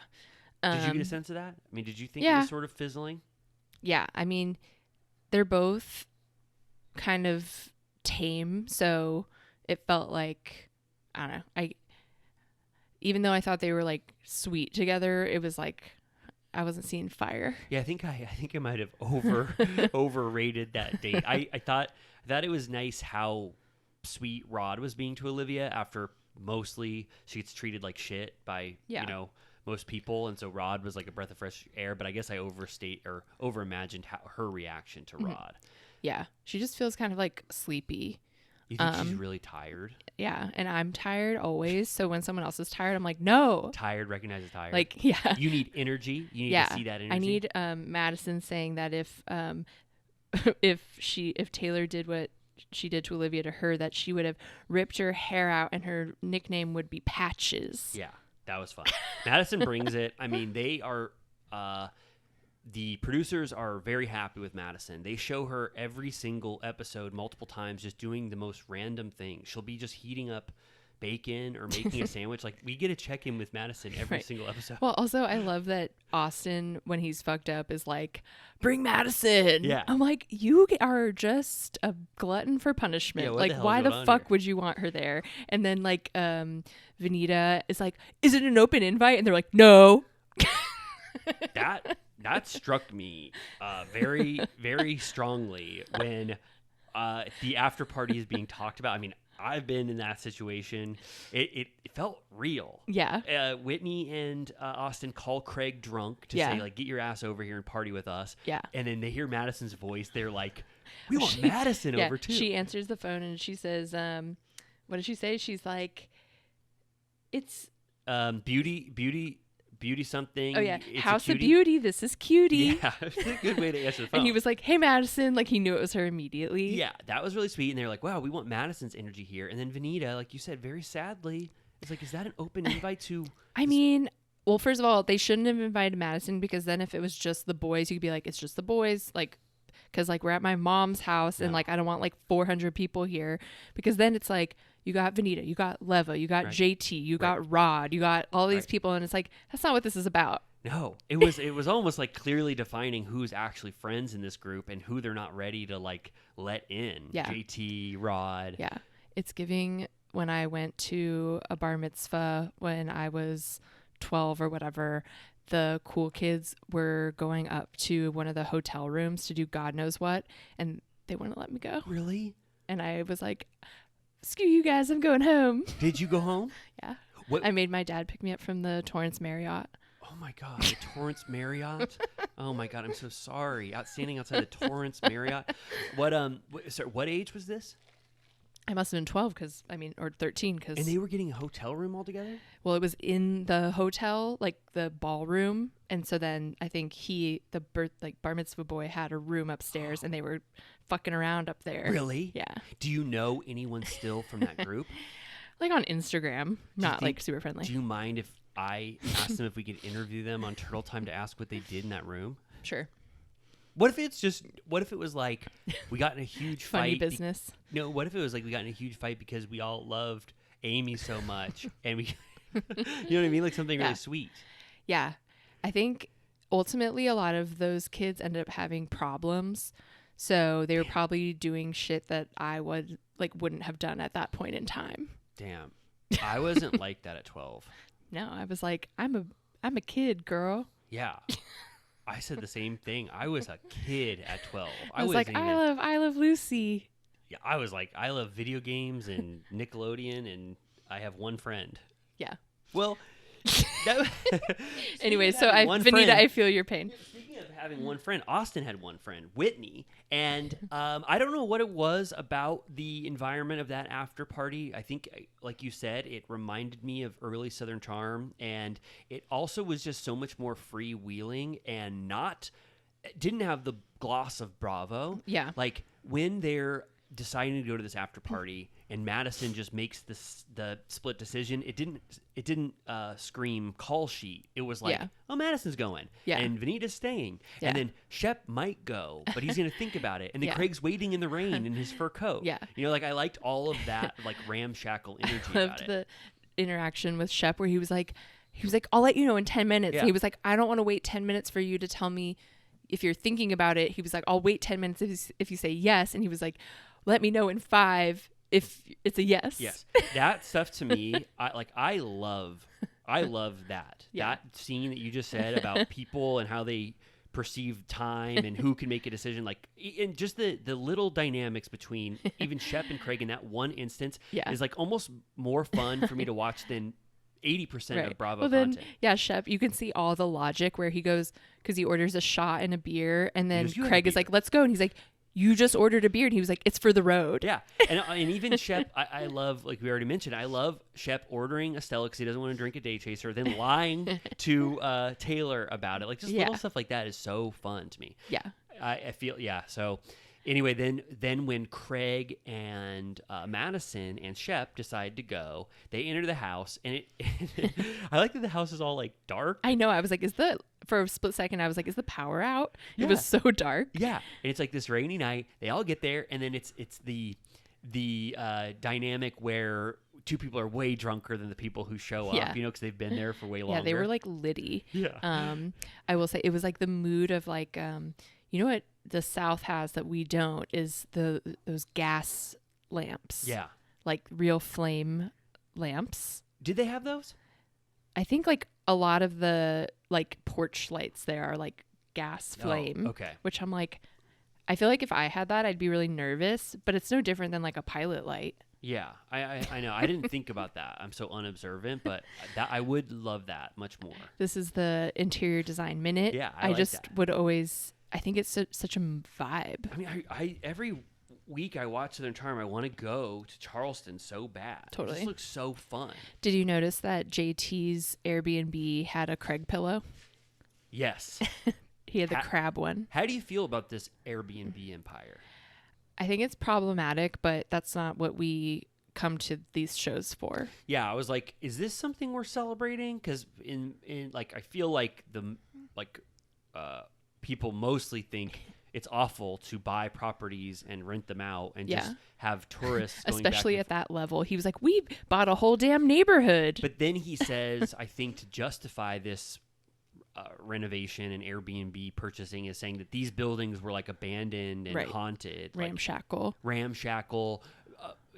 Like they were dilapidated, and then we are restoring them, and then now people can live in them. But I wonder how the people of Charleston feel about JT. Is he like a monster? Right. Because I mean, imagine well, it's like most places that end up being Airbnb heavy, that usually ends up getting like banished. Like I don't think in like Big Bear you're allowed to do Airbnb anymore. I'm not sure about Palm Springs, but I think they like put a cap on it because it's just gets way out of control. Right. And there's just like a million empty houses. Yeah, and it's another way for rich people to just get richer because they have the money to buy a property, then they get to have people like us who can't ever afford something like that live there. Yeah, and then there's like a housing shortage, so everything's so expensive. So yeah, politically it's shitty, but I still think that he's funny, and I loved how outraged he was when Shep told him what was going on. He was like clutching his pearls. He was like, "Are you serious?" Yeah, I know. Yeah, that was. It was like he that rumor that he brought up would like started to gain steam or whatever. Yeah, Shep was faux strangling him and was like, "You're the one that started all of this." And he's like, "What do you mean?" What did you think about Shep's before he left to go to the after party? What did you think about him talking to Taylor about everything? It was kind of weird. Yeah. And then it started to get heated, and he was saying, I guess validly so, like, she gave him so much shit at the reunion about hooking up with someone else after they broke up. Yeah. And he was like, meanwhile, you were like tentatively going to date Austin while you were screaming at me about like having sex with some girl while I was traveling. Right. And she kind of like agreed. Yeah. She was like, "You're not wrong." Yeah. And then they start fighting, and Lev is like, "This is a work event." Right. And I'm like, "You've made a fool of yourself." Right. He also said that they used to laugh in private about Yeah. Austin. Like, what the hell? Isn't he his friend? I know, that's kind of like embarrassing. I mean, I know what he means. Like, he's like, "You always thought Austin was a dirtbag." Right. And like, meanwhile, now you're like, actually, and she's like, "We were two hurt people." Right. It's weird because she like both doesn't feel bad about it and like acts like it's nothing, but then pulls a card of like, "We were broken and needed help." And I'm like, well, which is it? Yeah. And it's also like ridiculous to say that Austin was like so absolutely heartbroken after that reunion. No. Right. No. Yeah. But yeah, so then they go to the house. They're whooping it up. Shep and Austin started talking, and he was like, "Sorry." Like, Austin again is getting so tongue tied, he like can't fucking speak straight at all. And then he's like, "Sorry, like we got so drunk, whatever." And Shep is like, "In vino veritas," and he's like, "In wine there's truth," and he's like, "Exactly." I thought that was awesome. I was like, "You did it." Yeah, that was cool. That was great. I mean, wine was an easy one. Vino. And then Veritas. I feel like that's verifiable. Like, yeah. That was cool, though. I was glad. I mean, that was two, like, cool. Well, there was, like, I love Martin Amos. I loved that quote or whatever. I tried to look that up. Yeah. I tried to look up. He said the good thing about alcohol is that it kills the past. Yeah. And I looked that up because I wanted to like quote it in full. Couldn't find it. No. And I looked. So like he had. I don't know. I couldn't find it. So Whitney, when you listen to this, let me know. I don't know if he maybe got it like he was whittling it down to like it's essential and it was a way Right. longer quote or whatever. But I couldn't find one reference to that Interesting. quote. Yeah, Austin was like, you know what's wrong with alcohol? Absolutely nothing. Yeah. They're like, yeah, they just made it a point to like get really drunk together. Yeah, which was fun. Yeah. I love that. A Me too. good old fashioned drunk, Yeah. as they say. Yeah, in they really Once Upon had a it. Time. Yeah. But yeah, so Shep and Austin are going back and forth. He's like asking questions. Shep's like, you're so vague. Like, you're always so vague. And he's like, what do you mean? And he really was. He Yeah. really, hearing Austin talk and explain this, it's like, it is pure gibberish. Right. And I'm like, you need to figure out your plan of what you're willing to say or not, because you're just like flopping. He goes, Shep's like, okay, well, if you did do something, would you tell me? And he's like, would I tell you what? Right. And then he's like, did you hook up? And he's like, define hook up. And I'm like, bro, you got to get your story straight.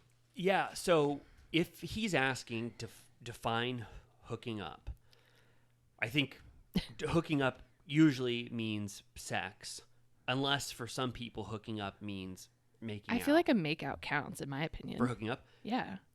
Okay, but if Austin's trying to ask what he's talking about, do you think that he is indicating that him and Taylor could have only potentially made out and not had sex? I guess, but it's like if you're getting to that level of the conversation, you just have to fucking admit it then.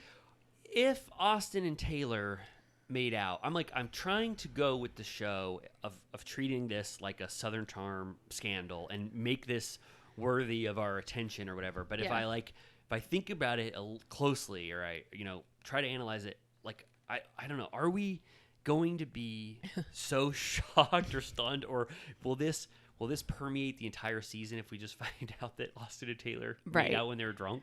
Well, that's the thing. I'm like, if they would have just admitted that, it wouldn't be a big deal. Like, It's a little bit of there the could lying. be, but to stretch it out for 5 episodes and be like, all right, fine, we made out. Like, yeah. that's kind of like insane. Yeah, I also I wasn't 100% sure. Like Olivia goes to Taylor's party, and like we saw her, she was very upset by Right. Taylor in the last episode, and I was wondering, it's like you're gonna support her even though like you kind of just had your friendship rocked by this Right. horrible thing, and then the next day you were okay with going to her party to support. And the thing that her? she said to her was very confusing. I couldn't really tell what she was going for. She was like, just wanted to let you know that I'm here to support, and so that's what it's about. And I was like, yeah, why else would you be here? Like, yeah. what are you trying to clarify? Yeah, clarify that like, hey, things are not like perfect between us, but I'll still be here to support. I mean, and then you always have to think about like, did she just not want to miss a party on Southern Charm? Yeah. Gotta keep your man hours. I did just want to mention, since we're talking about the well-read of it all, Andy was teasing Shep about how Craig joked that Shep isn't well-read. And he's like, what do you have to say about that? And Shep's like, well, then what does that make him, a troglodyte? I love it. Amazing. I was like, Andy, it's always fun when Southern Charm boys are on, but definitely Shep. Like, Andy feels so comfortable. Like, he fucks with him, but they're clearly like so friendly. Yeah. So he's like both hard on him / Yeah. I don't know. Like, he just goes harder with him than anyone else. Yeah, it's a different plane than a lot Yeah, of like, other There's Bravo-lets. no boundary. Yeah. Like, he was asking him about, he was like, do you pleasure your partners, Shep? And he like got Shep to admit that he likes going downtown on his partners. And Andy was like, everybody pay attention at BravoCon. Because he was like, he went through a list. They played like swipe left or right, like dating game or whatever. And Shep said yes to Brynn. He even said yes to Heather Gay. Sweet. He said no to Katie because Yeah. he was like, I don't want to get involved in the Scandoval. It makes sense to me. Totally. And he said yes to Lala. Wow. And Olivia mostly said yes. It would be like random people from like Below Deck or whatever, blah, blah, blah. And then they get to Frank Catania and she said no. And I was like, boring. Another strike against you. Yeah, say You'd be so yes. fucking lucky. For sure. Man, Shep and Lala is kind of a powerful duo. That'd be crazy. but I feel like I don't see it. For who? I feel like Lala would like hate him. Yeah, you're probably right. Yeah, I don't know. Yeah, who else did Olivia say yes to? Was there any like Captain Jason? Oh, okay. I don't know him yet. They were all kind of like randos. Oh, okay. Oh, she said yes to Craig. She did? Yeah. Olivia said yes to Craig? Yeah. Wait, Paige's Craig? Yeah. Oh, that's interesting. Wow, that's cool. Craig was a great supporting player this episode. You know, like he's still fun even when the main story is not about him. Still have good takes on stuff. Fun fur coat. Yeah. Provides the his opinion in every circumstance, you know, and usually it's right for the most part. Yeah. Gives good advice. Yeah. No, I liked the old boys at Patricia's house. It was fun. Yeah. But I don't know. It felt like it was a good episode, but I feel like I'm kind of like ready for the next like phase. Like, let's all learn this Yeah, secret, like let's and like then figure out what move past, because there's no way like 18 episodes are going to be about this. right. Like I feel like we're like gearing up for like trip territory. Like I need like I don't know. Ready for a trip. Yeah, trips usually now there's 2 trips a season, Yeah. right? And then one's like a local trip and then one's a big budget trip. Yeah. And usually they do happen like right at the start of the season. Yeah. I could go for something like that. Oh, it's going to be so fun. Okay, well, cool. Did we analyze Southern Charm well enough? I think so. A good episode, but it's starting to peter out in terms of how long they can sustain this rumor. Yeah. But I have liked watching every development of the rumor, but we know they have to move past it at some point. Get Yeah. it out in the open. Yes. Cool. All right.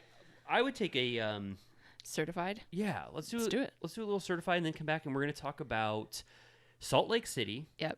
Which was, I thought, very thought provoking. Ooh. And let's then- get into it.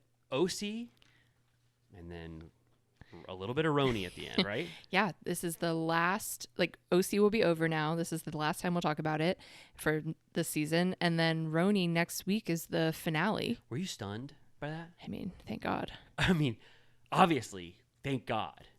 But it's only 14 episodes. Yeah. I mean, it feels like, Well, yeah, it feels like 25. well, because, like, OC, I feel like I've been watching it for a year. Right. And it's just ending. And RHONY, even though it was a slog, it felt way faster. Yeah, I guess. I mean, can I think see it was that. a few episodes shorter, maybe, but Well, I mean, now 16 episodes is considered like not a lot of content. And it's then crazy. What world are we living in? I know, seriously. I mean, Vanderpump Rules went for 24 episodes with the 3 reunions. Yeah. But I think this one, we'll talk about it when we get to Okay. RHONY. But all right, let's take a certified, and then we'll be right back. And we're back. Hello. How do you feel? Good. Yeah, I'm truly scared of what's going to happen when there's even more Bravo shows on. Yeah, I think we will see what is sparking the most joy for us and for our little turtle cutie community. Yeah. And if for some reason, you know, Miami sparks so much joy that we have to talk about, you know, maybe we'll address it. But yeah, I mean, it's our model of doing 3-hour podcasts. I mean, it might not even be enough, that format, to cover everything in the Bravo universe. So Yeah. it might be a pivotal time in our Is- trajectory. Winter House isn't that long though, right? It's kind of limited. Oh yeah, it's like less than 8 episodes. Okay. Well then that feels better then. It's gonna be like how we treated Crappy Lake. Yeah. Where we talked about it, and then I feel like we didn't even We kind of like fell off we didn't Crappy even, Lake. finish talking about Yeah. it. I don't think I even finished watching it. I didn't see the review, The Follies. I didn't either. I think it was so good, but it was also just so breezy and light Yeah. that you don't feel, which is kind of bad. It's like, oh, I didn't feel like I needed it, but it's just like, I know Sonia and Luann are amazing. I'll watch that sometime, anytime. It wasn't like necessary to see it. Yeah. To like, I have it recorded. Maybe like next time I get COVID, I'll just like put the last 2 episodes on. yeah. I mean, I would love to see it. Yeah. but it just didn't feel as essential. And also, all we were saying was just that was funny, that was good, that was good. I mean, I guess so. If RHONY's wrapping out, then Beverly Hills will come in. And then Potomac, which right, yes. So it's really going to be the power center is going to be Southern Charm, Salt Lake City, Beverly Hills, and Potomac. Right. And then there's a lot of stuff that I don't think we'll ever cover. I mean, Married to Medicine, I think we already talked about, but I don't think at this point with our schedule I could ever catch up. Yeah. Unless you told me about it. Unless Right. you used your Married to Medicine and I watched it and you just told me all the history and I could just be a newbie or whatever. But I think Potomac, Beverly Hills, Southern Charm, and Salt Lake City are really the focus. And then whatever sparks joy outside of that we'll bring into the universe, you know? For sure. At least maybe we can, I don't know, watch clips of Phaedra on Married to Medicine and just get her puns and quips. What is Married to Medicine like a housewives show, but just with people that are married to doctors? Well, one of them, I think two of them are doctors. Okay. Themselves. Married to They are medicine. married to Oh, medicine. got it. But This then is their job. yeah. And one of them is Sonya's OBGYN on Atlanta. She was fun. I liked her. No, she's great. And she's like best friends with another, I think she's another doctor. And then I think maybe some of them are just married to doctors. So I don't know exactly how Phaedra fits in unless it has something to do with the mortician. Yeah. Is it like, does she still do that? I don't know. Does it have a lot of focus on like them doing their work, like being doctors and checking up patients and like doing stuff in the medical community? I mean, it definitely like touches on that, but like in my memory, it's more social. I only watched I don't even think I maybe only watched one season, but I remember there's one party where there's like a physical altercation that was pretty exciting. Really? So maybe I would tap back in, but maybe I'll at least watch the first new one just to see how they're framing Phaedra. Yeah. Just because I'm curious. I mean, it's great that they found a way to get Phaedra back in the universe and not have it conflict with Candy. Right. Because Candy has that. I know. I heard that, who was it that, is it at BravoCon that, for New Jersey, Teresa and Melissa, the panels have to be separate because they won't do them together. Do you think that's true, or it's to keep us in the dark from what happened this season to be like, we can't show you them together because then the mystery of the season is fully. Well, they want us to pay for two panels. So, right. Yeah. That could be. God, I'm excited for New Jersey to come back. Wow. They were so pissed at each other at the reunion. Yeah. Did you see those award categories? Yeah, I did. The Bravos. Yeah. I was a little underwhelmed by a lot of them. Yeah. It felt like they had an agenda. Yeah. It was like the best newbies, and it was just like every newbie on every franchise. You're just like, I guess it was just like that seemed like it was just fostering new content. You know? What were the other ones? Best song. Yeah. You have to give it to. Was Already No on there? It was the other one. Or was it the one from the reunion? Yeah, it was. Okay. It was the one she sung to Ralph, which I'll give it. And there was one that I didn't know. I mean, if we wanted to parse through these, I don't think we need to. It was kind of just, I don't know. It made me okay with the fact that you and I are probably not going to go to the Bravos, right? Yeah, I'm honestly at peace with whatever happens. Like, me too. If we try to go to something and it's a nightmare and like the line is long, or it just like I'll be like, I don't need to do that. You know what I mean? Like I'll just be like, anyways, moving on. I agree. So I don't know this. So maybe you do, but like, okay, if a line is really long, like for the Vanderpump Rules panel or whatever, like everyone wants to go to that, obviously. I assume people are like going as early as possible to wait in line. You potentially miss other events, right? But then at a certain point, they have to cap how many people can go. So if you're waiting in line, but you're a general admission person and you just like can't get in because the line is too long, is that a possibility? Probably. I mean, they should do the thing where they like hand out like numbers or something, and then once they hit like 300 or whatever the max is, then like after that you stop. Okay. You know? So like there is going to like events are just going to sell out even for people who wanted to go to that and are waiting in line. I mean, I'm sure that will happen. Damn. Like I'm anticipating the worst, you know, like I'm anticipating not being able to get into anything. You know what I've never told you, and that it's going to affect my happiness so much? I hate waiting in lines. Yeah, it sucks. I mean, ass. everyone does, but Yeah. I particularly hate No, it more I'm than telling you, like I'm like willing to do like almost nothing. Oh, we talked about this when you were talking about getting the. I forget if we ever talked about it. The but Disneyland? Yeah, or Yeah. no, and also when you were going to get those shirts from the New Beverly or Yeah. whatever. It's like, And I cheated. yeah, you cheated, but I would almost like the joy that anything could bring me from waiting in the line is almost always less Oh, than yeah. the horror When of me people are having to waiting stand. like an hour for like a bagel or something, I'm like, I'll get a fucking Egg McMuffin then. Like, I don't care. That happens at this place called Howlin' Ray's. You probably Oh. haven't gone there, but their whole mystique is that people wait in line for this shit. And it's like, it's fine, chicken or whatever, but not wait an hour. I don't like outside. anything that much. Me neither. That's it.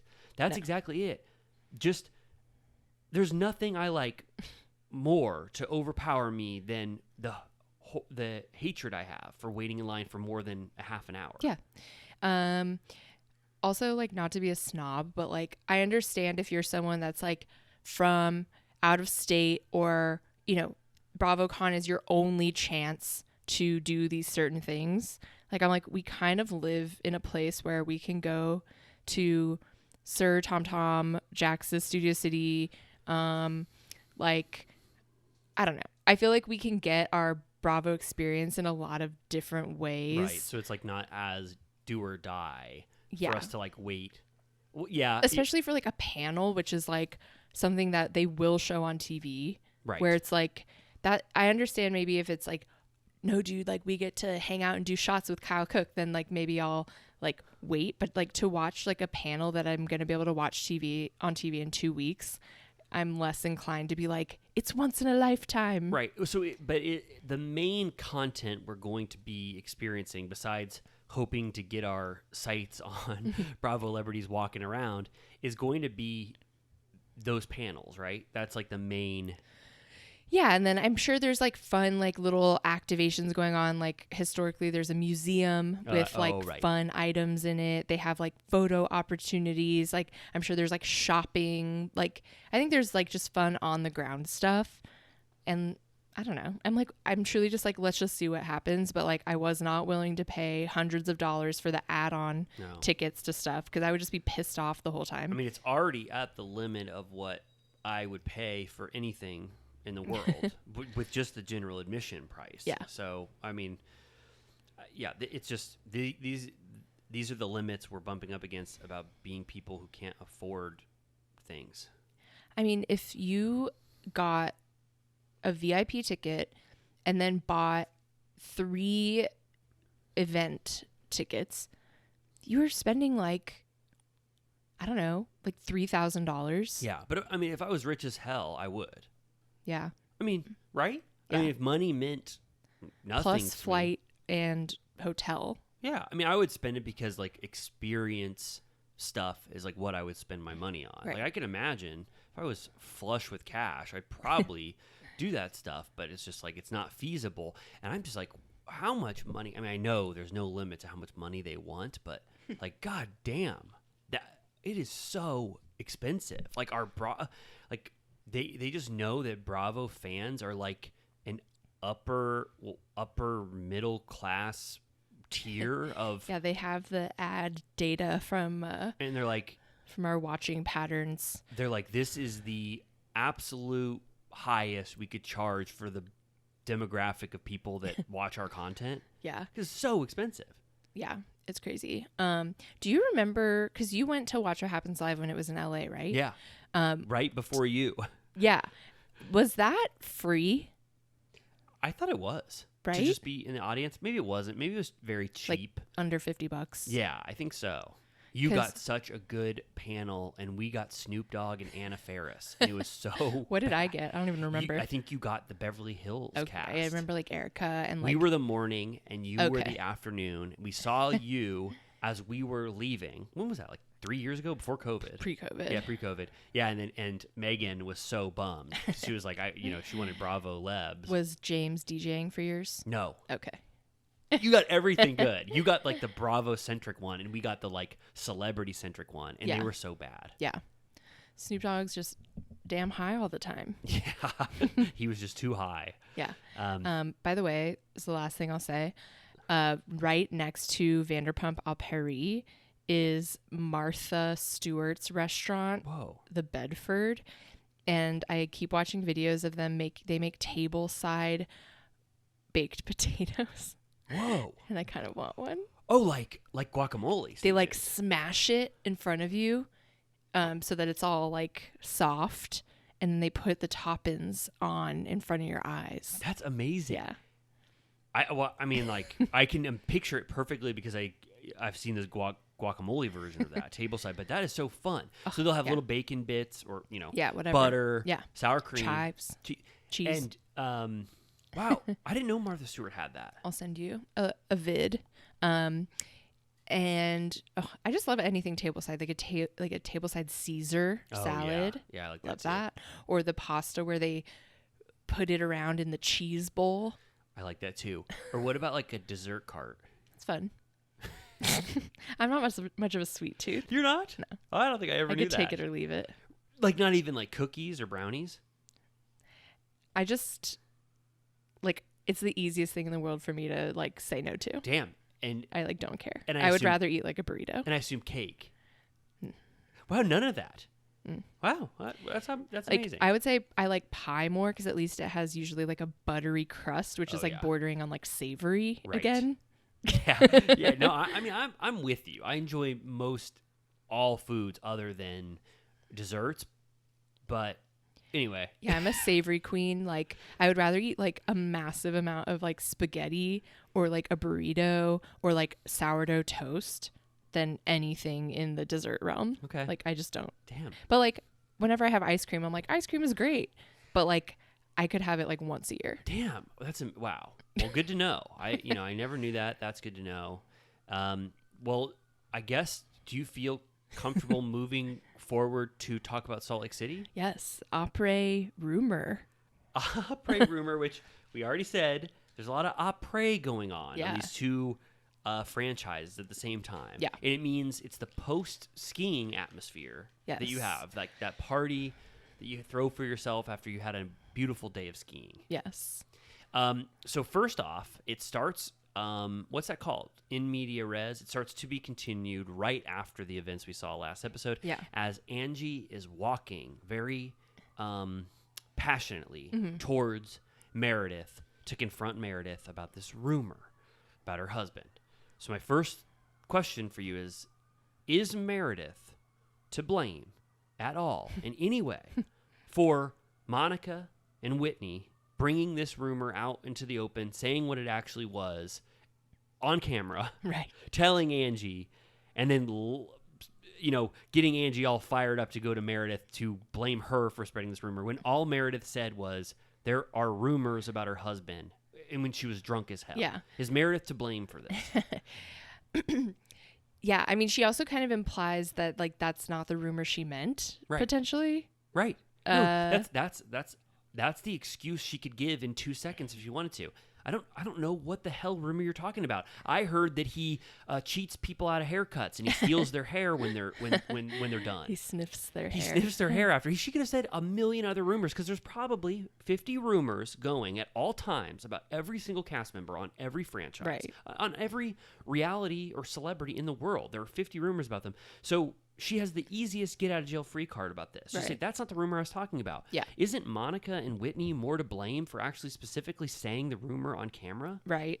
Yeah. I just felt like this whole episode or this whole conflict, you have to just turn off your brain and pretend that Meredith is the one that specifically said that. And then then you can justify Angie's anger at Meredith. Otherwise, Right. it just doesn't make any sense. Right. Like do they even say that they have proof that Meredith has been spreading this exact rumor, or No. they're literally only talking about her saying like, let's talk about the husband? Yes, that's Okay. it. Yeah. And then also, I think we said it last week, but this rumor is not so devastating in this franchise. You know, Yeah. in any franchise, it's very top 3. Well, what's Angie's husband's name?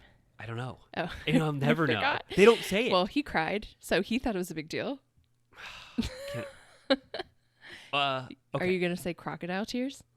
Oh God, I hate saying things that are horrible and mean. Okay, so my first get thought there. was I wanted to gauge how you feel about Meredith getting the brunt of this Angie rage. Yeah. I feel it's very much unfounded.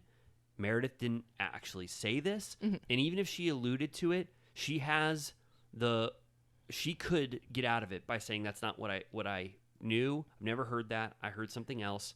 So that whole part of it, I was fine with Meredith just like running away from Angie, because Angie also immediately went to the most low-hanging fruit insults, like prepackaged insults. Yeah. Like, the only one that spreads their legs outside their marriage is you. And she's Yeah. already used this spreading legs Right. and scissor kicking. Like, she's so obsessed with Yeah. the spreading legs thing. She's just Angie so far is so inauthentic, and Yeah. she's so rehearsed. Yeah. So almost anything she does, that's why it'll lead to the next scene, where I felt like that scene with her husband felt very rehearsed to me. Right. Felt very performative.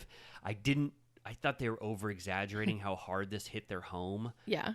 He could have cried, and maybe they were legitimate tears, but I felt like their response to this felt very prepackaged. But he's working his ass off to be Elektra's hero.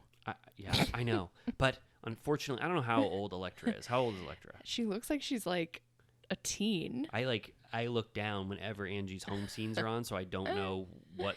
So you missed their baby pony portrait in the bedroom? Did you catch No, that? I saw that. That was beautiful. I like that. What type of hat is that he was wearing in it? What was it? It's like a tri-corner hat. It's like a golf hat, right? Is that a golf hat?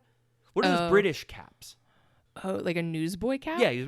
I don't remember what he was wearing. It was a tri-corner. I'm just picturing a full like colonial hat now. Like Anyway, so the scene, the first scene was so deflated for me because I just can't wrap my mind around why Meredith just can't get out of this clean as hell, and really Whitney and Monica is to blame. Yeah. And so then Did you like though that when Mary was like, I can't believe I wasted another outfit on one of these events, and then she like harasses the man making the pizzas because he won't put it in the box for her, and she calls him lazy. I thought that was awful. I thought that was horrible. She's like a demon. I know. I think that I forgot a lot of awful things that Mary has done in this new celebration in the off season. I was like, oh, we need Mary back, and I love this energy, this like weird off the cuff energy. But then I forgot that like Mary can be absolutely awful. I feel like she also didn't she body shame Heather this week on Watch What Happens Live? Oh, I didn't watch it with Z-Way. Yeah, I'm pretty sure she body shamed Heather. She called this person lazy for not putting their food in the, which that was like shocking. I know. She was like, you can't put it in the box yourself. He was like, oh, I just didn't want to touch it with my hands. And she goes, no, you're lazy. That was awful. And I just feel like we are like potentially Mary is going to do something absolutely Unforgivable. horrific, unforgivable at any time she could, and we're all going to be like, "Oh boy, what the hell are we doing rooting for Mary?" Yeah. I do feel that there is that Angie and her unnamed husband are holding on to a secret. Like, I feel like they live like a false life. Oh, like it's like a rental property. That kind I don't know. They just like, I feel like the way that they're responding to this rumor, even the way that I know that he was trying to say that calling him gay to be salacious is like, he has said more than once, that's not an insult, which like he just keeps saying it's about the infidelity. Mm-hmm. But it almost like makes me think that I'm like, so is it true? Right, like it's not about that. It's about this thing. I felt like that is a very scripted response to like when they had this scene, which I don't know if we want to like just switch over because like it was really there's nothing besides just the aftermath of that fight. Meredith kind of just leaves, deflect, or what's that called? She just like fully doesn't want to have a scene with Angie, and Angie is doing the same thing she's done for the last 4 episodes, like running up to her, like demanding a scene with her. And Meredith doesn't want one. And I just think if they don't want to have a scene with you and they don't want to talk with you, you can't make them. You can't follow them around until they fight with you. So I was fine with Meredith being like, I am not going to talk to you right now like this. I don't like Meredith would be fine to never talk to Angie ever again in her life until Angie figures out how to be normal around her. Right. You know? Yeah. I'm like, is anyone even friends with Meredith?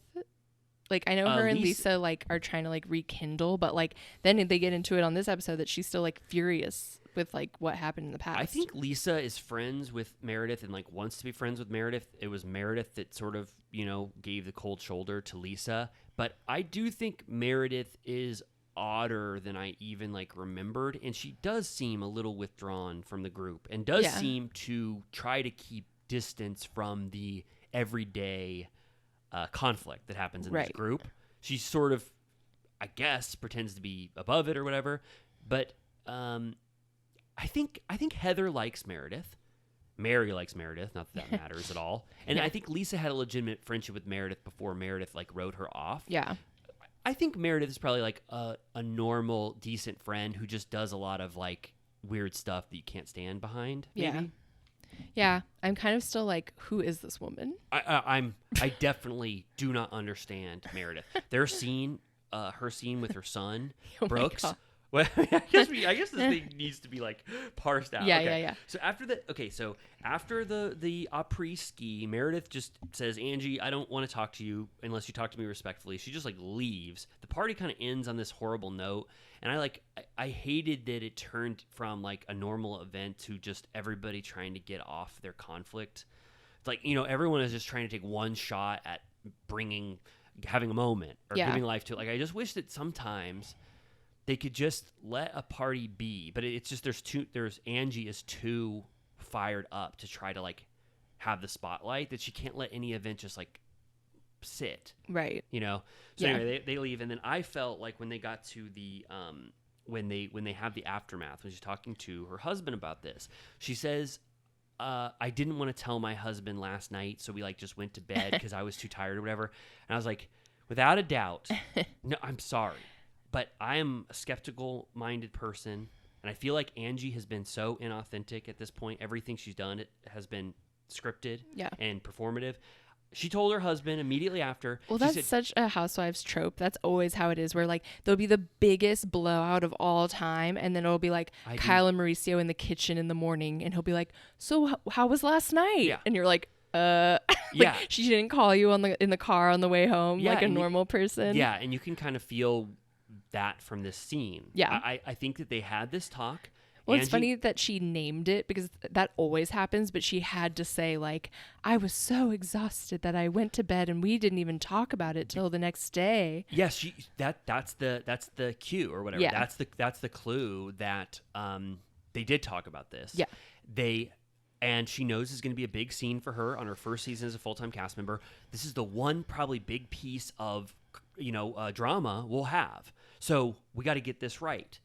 And I felt like that was their scene. And when I turned this on, so I missed like the first 5 minutes or 10 minutes when I first watched this. Mm-hmm. So I watched it over again, but like I just landed on that scene with Angie and her husband out of context, and it felt just out of the blue with not knowing what came before it. It felt like it was a Lifetime movie acted scene, in my opinion. Yeah. And I know it's so mean to say, but I think what the husband said, which is that he's like, it's not about me being gay. It's just about the infidelity. I feel like that's just like he wanted the moral high ground of it so like, badly. So disgusting to imply that that is a problem. Yeah, like they wanted that. And I felt like that didn't feel like if I was just thinking like of Jessel and Pavitt who are going through the same thing. Like they are first time on the show or whatever. And every conversation they have, there's like missteps in what they say, and they don't always appear good. And they're like way sloppier when they're having a scene. But this just felt like you guys hit every single note. Yeah. This is how we're in. And he goes, and then the husband, I can't believe we don't know his name. Have they ever said his name? They definitely have, but well, I don't know it. He goes, well, and just so you know, with finality, it was like, the person who says that about me and tries to shake down our house and bring down our house is never allowed in our home. Yeah. So first off, it's like, okay, Meredith didn't do this, and you guys are all lying about this. And Angie specifically says Angie said the rumor, which she didn't. Yeah. And then you're ending the scene with a button, a perfect logical end, which is that now for future parties, Meredith will not be allowed. Right. So it just, I don't know, it just felt too perfect. Right. I know. I was like, I don't think she wants to come to your house, though. Yeah, so no. it's fine. Why the hell would she ever go there? Yeah. And I think it's mostly Angie's prior behavior. I just don't believe that she's being authentic on the show. She's just coming off so like the most rehearsed person who's watched every Housewife franchise and they know Right. all the tropes. Yeah. That's how I felt about Jen Shaw at the beginning Oh, of the yes. show. I was like, you need to stop. She was awful. The first season, I was like, she's almost unbearable to watch. Yeah. I was like, why is everyone going cuckoo over this show? I hate it. Yeah, me too. Yeah, me too. Okay, I want to just quickly say that the glimpse into Monica's life, I do enjoy the swap to like a more humble abode. Like Yeah. her kids like share a bedroom. They have like twin beds. We got to see her cute dog in a safe environment. He was very cute. Yeah, very sweet. But I did want to point out, I'm not mom shaming, but they show that her youngest daughter's 5 years old and she was like fully using a pacifier. And then when she was in the car, she was drinking milk out of a bottle. I was like, is that normal? I don't know how children stuff works, but that felt So late. I should have. I think I was still reeling from the first two scenes or whatever. I think I missed the intricacies of Monica's. I guess I might have took a mental break there Yeah. and checked out or whatever. So that's something that I'll have to go back to. Is she 5? It said in the lower third, like she looks tall. Like she looks like Was it, that was when were they all going? they were joking about Oh, boner. and they also okay. And I thought they also dropped the F bomb, didn't they? Yeah, maybe. I don't like that. Okay, well, I didn't. Okay, so I will take what you said and think about it. Little and- turtle mommies out there, is that normal? Because I think I was talking to one of our little turtle mommies who said that it's, speaking of orthodontia, bad for your teeth to use a passy that long. It is. So Yeah. you're starting to wean them off. Yeah, I think Okay. you're supposed to wean them years before that. But anyways, Well, I don't it's know a- the circumstances. It's a hot button issue of what's normal for kids at different developmental stages, and I Sure. don't know, and I didn't see it firsthand. But I'll watch that. I'm gonna I watch. hope that we don't again. get caught in a firestorm for what I said. No, hopefully you won't. But I'll have a But well thought out. I love, she's like representing like true single mom vibes of like dropping the kids Oh, while no, still yeah. in her pajamas in like the robe. I was like, that's real. Yeah, and I mean, I think it doesn't. It's sort of on its own. Her scene with her mom at was that a retirement community? Yeah. That was like, I mean, goddamn. Like, if you can just be in a scene on your own with just one family member on your first season, and it's that impactful, I'm like, God, you have it all. Yeah. Like, she could subsist for 3 seasons just based on her power from like these scenes, these Totally. individual scenes. Her relationship with her mom is wild. Yeah, it was interesting. And like the whole Mormon of it all. And like, yeah, they were like going at it. And also that card game that the olds were playing looked like fun. Yeah, what was it? It looked like, it kind of looked like maybe like Go Fish or something. Is that technically a retirement community? I think. I bet retirement, like, I Old guess, folks home. yeah, I think they prefer old folks home, but cause definitely not a nursing home. Right. I mean, it was kind of giving nursing home more than retirement community. For me too. When I was watching it, we should have looked it up. I'm just like, I didn't realize that there was such a divide. I don't like to think about retirement communities. Oh no, retirement community is just like That's like 80 for Brady vibes. Like Right. you're like thriving, like golfing, like but nursing home is sort of like there's I like health care at I those think places. of Sopranos, and I think of when she had to go to a nursing home. She calls it a nursing home, and he Yeah. says it's a retirement community. Yeah. So I think it's probably just the euphemisms. Semantics. Semantics used there. But anyway, I've never seen a scene I don't know, that I can remember taking place at a retirement That's true. home. No, it was interesting. And then the grandma got pissed at them for cussing. She's fun too. Yeah, she was fun. And she likes a fish fillet. I know. There's so much McDonald's this season. They are like cruising for McDonald's. Yeah. Okay, so that was great. good, and then it didn't really have anything like a part of the episode. Like it wasn't it was just an isolated scene to give you a little glimpse into Monica's relationship with her mom. Yeah. So that was nice. Just, my notes specifically say old folks home. Yeah, I think that's one of those terms that like they've moved past, Yeah. But, I mean, it makes sense. Yeah. As long as it's not hospice. Anything but that. We know the difference now, or we knew that wasn't hospice. Yeah. Maybe down the hall.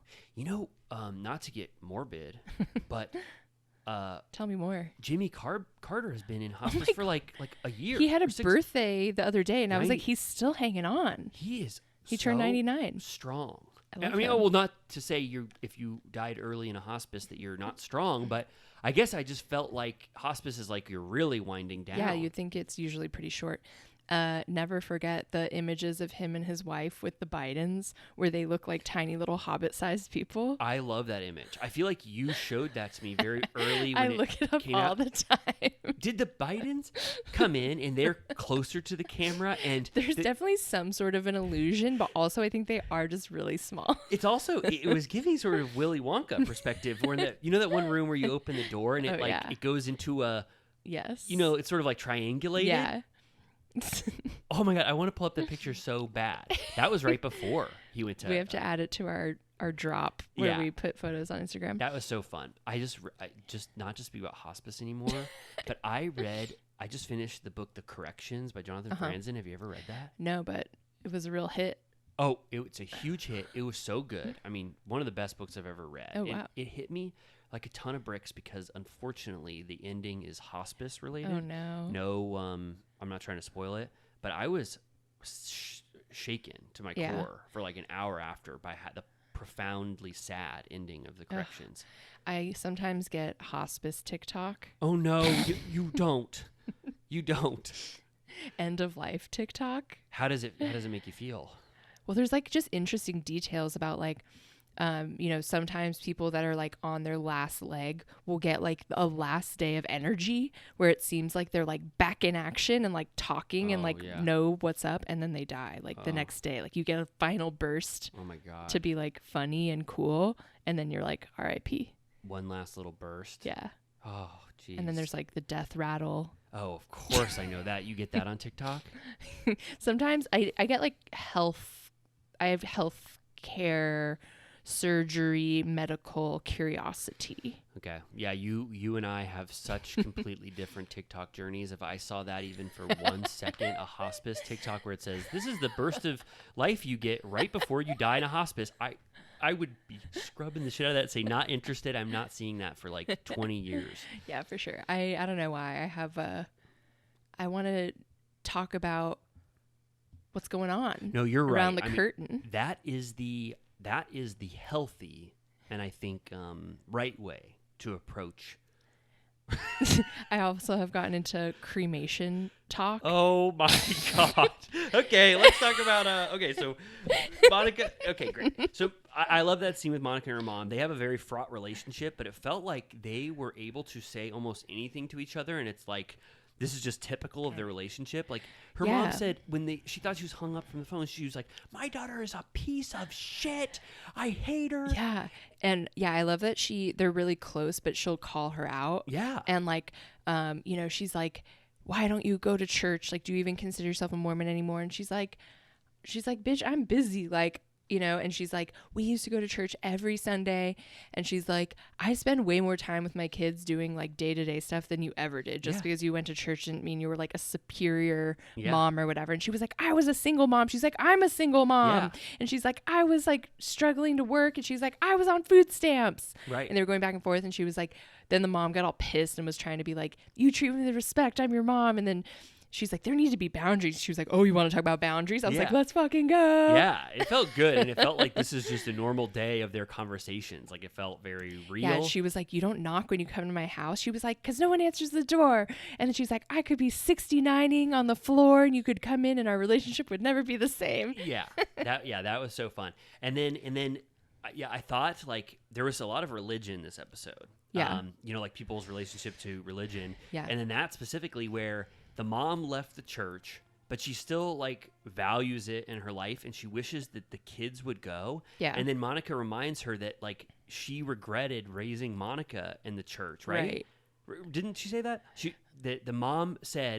The mom told Monica, I regret bringing you up in the church. I wish I would have never done that. And then now the mom has completely forgotten that she said that to Monica. Even though Monica, well, she's like, also your daughter, me, did end up getting knocked up. So it wasn't some like magical cure-all or whatever. Right. And then the fact that the mom would still, after like how the church treated Monica, how she has left the church, which she probably knows about the Mormon church, but would still want children, her grandchildren, to grow up in that church. Right. It's this, the divide between how Heather thinks about the church and how Lisa thinks about the church and how Monica thinks about the church. It's like, even if you are pushed back and it like affected you mentally and you're so glad to be out of it, and like you, even though you're traumatized by your experience, like you would still possibly want that for your children. Well, that's like what comes up in the next conversation between Whitney and Heather. Yes. Where like they're talking about Lisa's son going on a mission, which I loved earlier when he was like, he's reading the Book of Mormon. He was like, it's action packed. I want to talk about that scene, right? Like we can talk about it right now, but Lisa.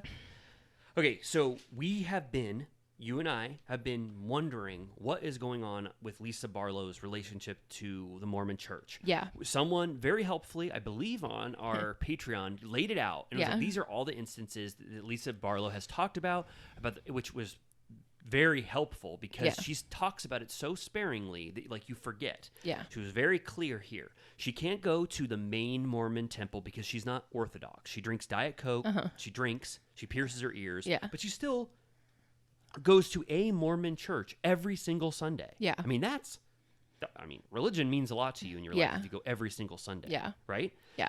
And then, even though she has this sort of distance between her and the Mormon religion, I mean, you can't really say that. I mean, she's like, wouldn't you say you're practicing? Like, you're pretty Orthodox if you're still going every Sunday. You just can't get to like the upper echelon of the Mormon church. Right. Yeah. So I just think that when now her son's name is Jack, right? Yeah.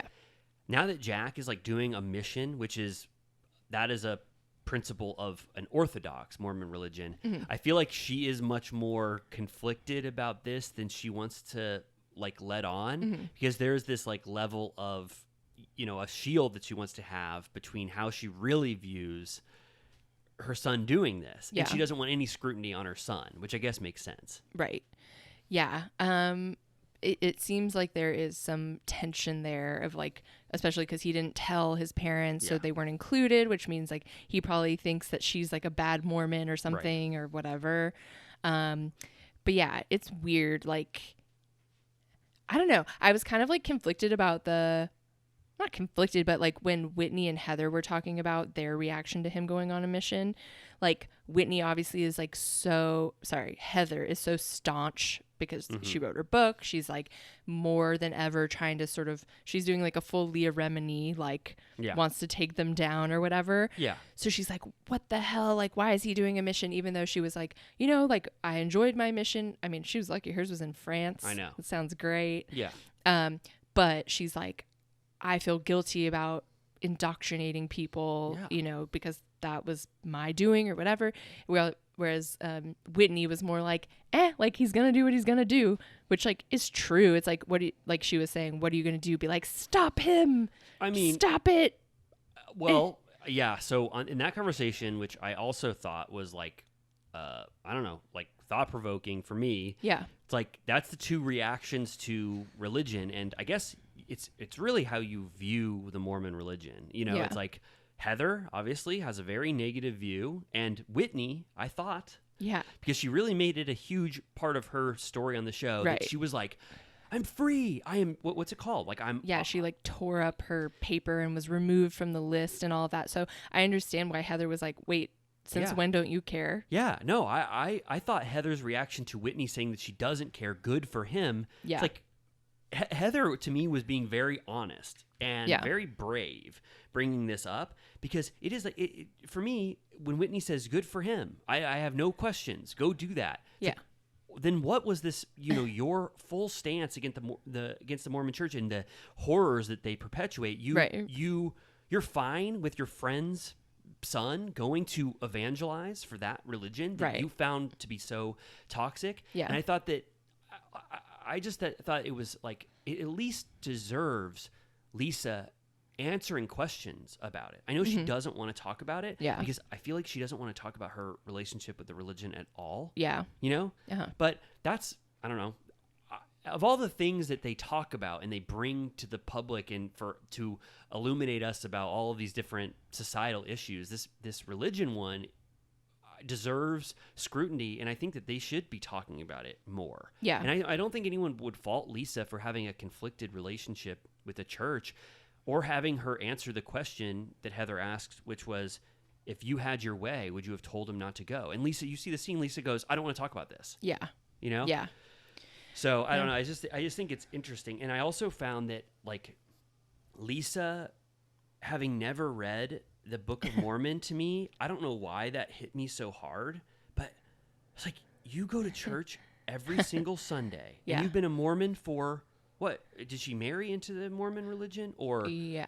We still don't We know. still- I'm just saying. I think she was Jewish. Oh, okay.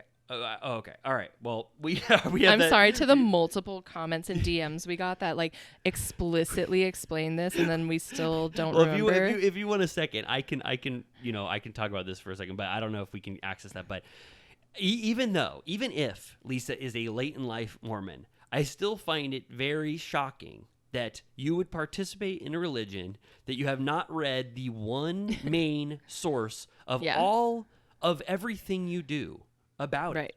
Like everything. Yeah, it's like name 3 songs when you wear the Metallica shirt or whatever. Yeah, it's it's like that. I mean, it's just like you don't want to know firsthand what everything you're doing stems from, Yeah. and maybe possibly look at that book and say if there's anything that you find egregiously bad or egregiously good or you like about it. And Yeah. then the only thing she hears about the Book of Mormon is that it's action packed and it could Right. be a blockbuster movie. Right. My son said that about a book that I had been worshiping for years. I go, I think I'm gonna look into this. Like, what the hell?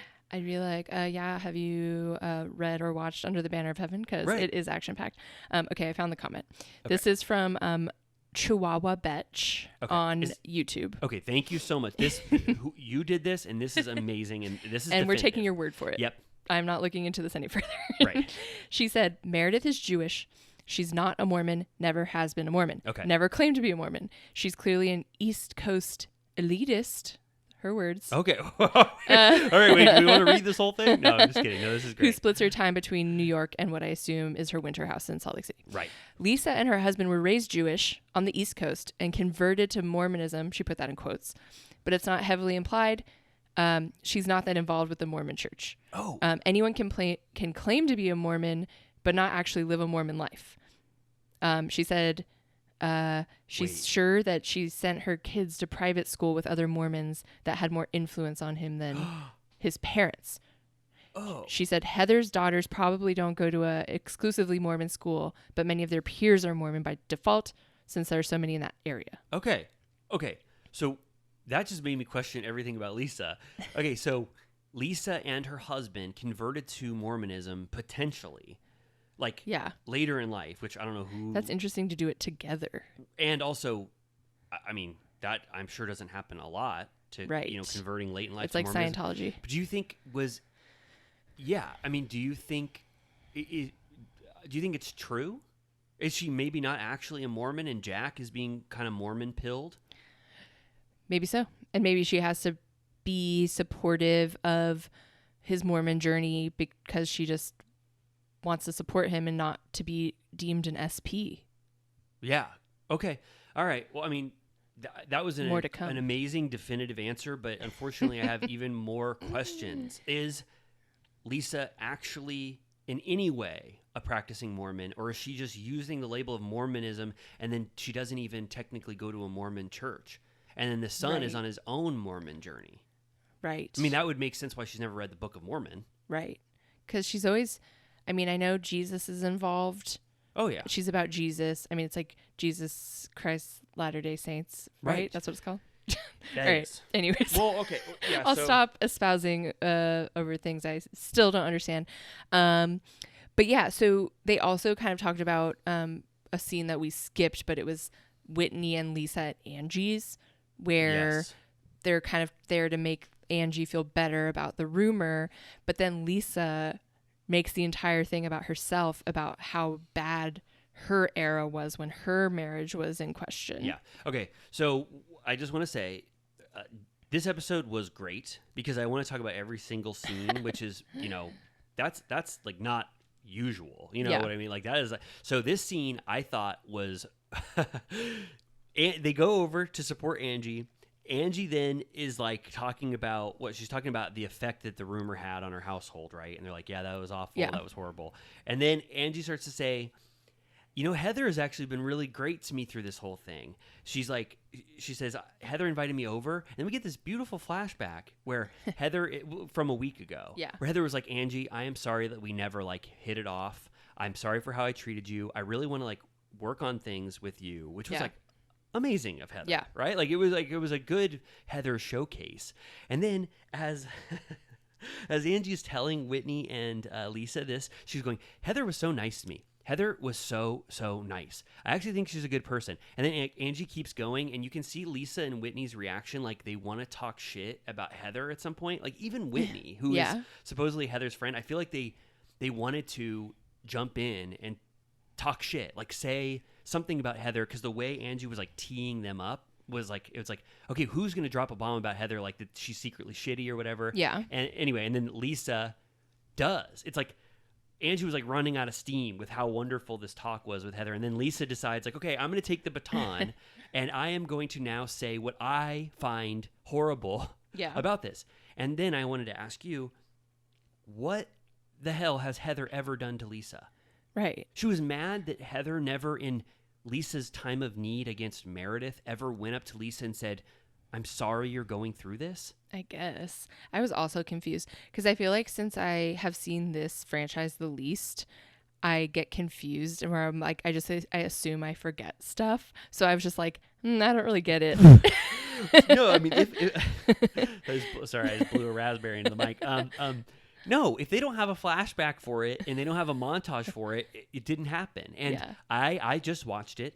I cannot remember a time when Heather and Lisa have like a Cold War because Lisa treated Heather like shit. Heather was the one that they were treating like Jessel on RHONY. They were like, this cast member absolutely sucks and everybody's gonna hate her. And then Heather was like the standout. And Heather, I still feel like is my favorite cast member, and this just like solidified it. So I think that then the power sort of shifted, and then I feel like Lisa now wants some affection from Heather, but Heather really has never done anything egregious. I mean, if I'm wrong, little turtle cuties, let me know. If let us know. Bitch. But I felt like it was more like she just couldn't believe. I felt like she wanted, obviously, something to have a grievance against. Yeah. Angie gave her the runway.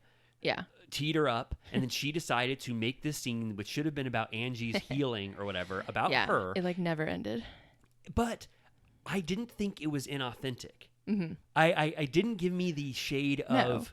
I mean, that seems to be the reason for the season so far is that like Lisa's out of touch. Yeah, I yes, right when she bragged about getting kicked out of the tanning bed or whatever. Yeah. I feel like, or when she got she had that rant against Meredith. I feel like the things that piss her off, like she does make them about herself. She has this like worldview very specific worldview, and she's not very self-aware. And I feel like she legitimately has a grievance against Heather for no reason. And Yeah. it didn't, I don't know, it felt very much more authentic to me than how Angie has like acted this entire season. Yeah. At least for me. For sure. Whitney is the one that I'm now being more and more skeptical about. Uh-huh. She is really, I don't know why she's doing this, but she is motivating so much. The meddler. She's a meddler. And I guess maybe that was Lisa's place before, and Lisa doesn't do it as much. But Whitney is really constantly Yeah. trying to get people to fight Right. on her Yeah. behalf. It's a little much. I think so too. Yeah. I don't know why she feels like she needs to make the season better, in her words, and do stuff like this. Yeah. I also can't remember why she has the worst grievance against Meredith to be doing this to her. Right. But I wish Whitney, there's just enough wild stuff going on in Salt Lake City that I don't think we need someone pushing the like acting as producer, Right. you know, behind Yeah. the scenes to like. She's kind of giving like Tamara vibes. Yes, for sure. And I liked Whitney. Like, Yeah. I think she has a good take. I thought she was I didn't like her conversation with Heather because I feel like she didn't, I felt like she wasn't being honest with her true feelings about Right. Because She was almost like gaslighting Heather. Yeah. Like, what do you mean? Yeah. Like, who And- cares? Right. And it's like, you know what I fucking mean? And then they show the flashback of her like tearing up her certificate. And then they did proceed to name like 10 things that are terrible about the Yeah. Mormon church, which she did participate in. You know, Right. she was like, they're sexist, they're racist, they're homophobic, they're Yes. XYZ. So I don't know. More to come on that, I guess. I do want to shout out Meredith's, the shade of the producers and editors for Meredith's car accident that they put in quotes. So, but why did they? I think that they must have come to the understanding that it was not that bad. But why didn't they tell us that? It looked like they're just shading someone who had a car accident. yeah, They- I they mean, sh- the photo did not look that bad. I thought it looked like a car had one wheel off in like an embankment. Like I mean, it looked like a car like slushed into like snow. No, there was a steep drop off there. I thought Okay. there wasn't. I don't know. Maybe I didn't. I Well, I just like chose to read it the way. Well, first of all, I was like, oh shit! Like I started to perk up. I was like, oh, I need to pay attention. Like this looks insane. And then she was saying there was a cliff and all this, which I guess there was. I'm sure there was. I don't think she's lying, but I think she said he steered them away from a cliff. But yeah, I mean, if I've been in a car where it was snowy and the wheels start to skid, it's the scariest thing in the world. Yeah. She also cried about it. I know. Like, I just think that they're trying to tie this into Meredith trying to get out of stuff by Right. exaggerating lies. But I'm willing to accept the narrative. okay, well, I found it to be unnecessarily callous. And I was like, Yeah. unless you explain to us why you think this accident wasn't so bad, to me, the video, it didn't look not like an accident. And Right. she's upset about it. So, Yeah. I don't know. That felt like they went out on a limb there. Yeah, she said she thought she was dying. Yeah. Which, sure, I don't really care. Like I'm not like a Meredith stan. So I was Me like, neither. if you guys want to poke fun at her, I will oblige. Yeah, you have to assume that the producers knew more about this and they thought that the audience would be with them about Yeah. Meredith's history of lying. But I'm not so on the side of that. I think Meredith's lying about everything. So it kind of just struck me as like, okay, I hope you guys have the right information because if not, this looks like you're making fun of someone who had a horrific accident. Yeah. Oh God, when I looked up Meredith car accident, it's all like about The Office. She got in a car accident on The Office? I think so. Oh, See, well, she look, got hit this by- image, it looks Okay. like a car went into snow. Isn't that look at the perspective there? It's like the Biden going to Jimmy Carter's house. See the tree, see where the trees Yeah. are? They're lower down on the ground. Yeah. I don't know. Oh, okay. All right. Well, I mean, let us She said she's happy to be alive. Little Turtle Cuties, man, we're like almost, you and I are almost running into our like we're going to do a 3-hour episode. Not Right. that there's anything wrong with that. Well, that's all I have to say about Salt Lake, I think. Okay, me too. I really thought this episode was great, even though it wasn't as action packed, and I am finding issues with Angie's behavior, Yeah. inauthentic behavior. I loved the religion talk this episode. I love analyzing their relationship to the Mormon church. I feel like that is like one of the most underrated aspects of this franchise. Yeah. I love knowing more about this. And I Yeah. love, and because it's representative of people's relationship to all religions. Yeah. I know. Especially, I feel like Mormonism is like kind of secretive the way of like a Scientology, where there's all these different echelons that the outer world doesn't really know about. Yeah. So it's interesting to have people that were on the inside that are now on the outside being like, no, it's like fucked up in there. Yeah. Yeah, for sure. Okay. So for OC? Orange County. Yeah. Well, okay. I guess, we're going to talk about Real Housewives of Orange County. Orange County is over. Yeah. Part 2. It's only 2 parts. Yep. They got into some of the remaining big conflicts, I guess, that were still out there. 2 of which I still don't understand. Okay. Losers at BravoCon. Right. I have no clue what how this started, where it came from, who said it first, who said they're saying bad stuff about you. I'm very confused about all of it. I like, even Andy. I think Andy was like, we don't understand. Because it's all like, first of all, part of it was explained wrong. Right. So the initial version And we then- got isn't even right. And then Shannon versus Tamara, who said it. And then it was a thing that was joked about on a podcast that came from a comment that Heather made at BravoCon that she might not have made. It's like, okay. And I like, it's not good enough goss for No. me to care. No. So I think every time they talk about it, my brain shuts down. And so I'll never know the truth. And I literally don't give a fuck. Exactly. And I'm also so firmly on the side of Heather in all instances that nothing you say, even if she called Emily the biggest loser she's ever seen in her life, I'm like, okay, well, whatever. She's in a bad mood that day, and she's a good person. So with like it the doesn't matter. he said, she said back and forth where it's just like people firmly denying what the other said. I'm like, I don't have the energy to decide who's lying. And then the John and Shannon is the exact same thing. Yeah. It's too convoluted. Who Shannon told what? Who said it on camera? Who said they weren't going to say it on camera and then said it on camera? Right. And you know the common link to those two very confusing conflict driven things is Tamara. Yeah. Tamara brought both of these things into our season and did it so unsubtly and so messily that we don't even know what the fuck they're talking about. Didn't you love that Andy was like, can you explain to me why Heather has gotten the brunt of this? Because I'm pretty sure it was Tamara. I loved it. He was just so clearly telling everyone that Tamara was responsible for all of this. Yeah.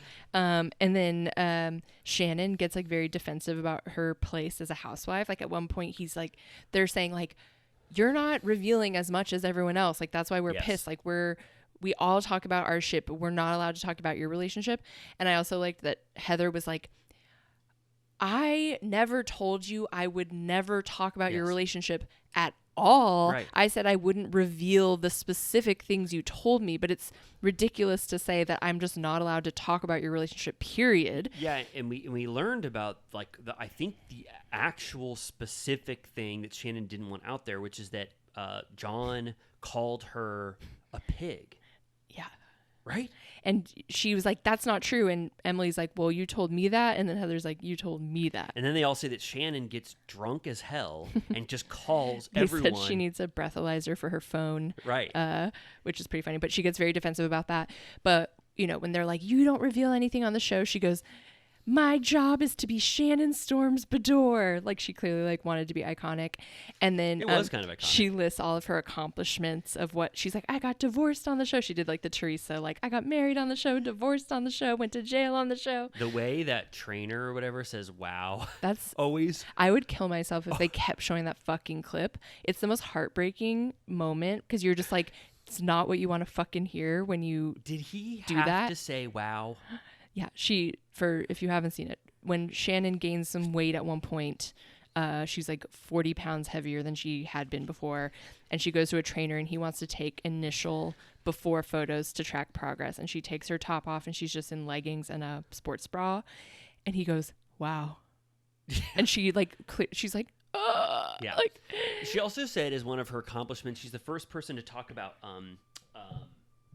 infidelity on the show. And I was like, that's not true. no. Wait, right? I mean, that's not even true remotely. Right. Like, no, but she just wanted to list everything. And they're all like, we've all done that. Yeah. They were like, we've done a lot of things. yeah. But yeah, they implied one of the things she had against Heather was that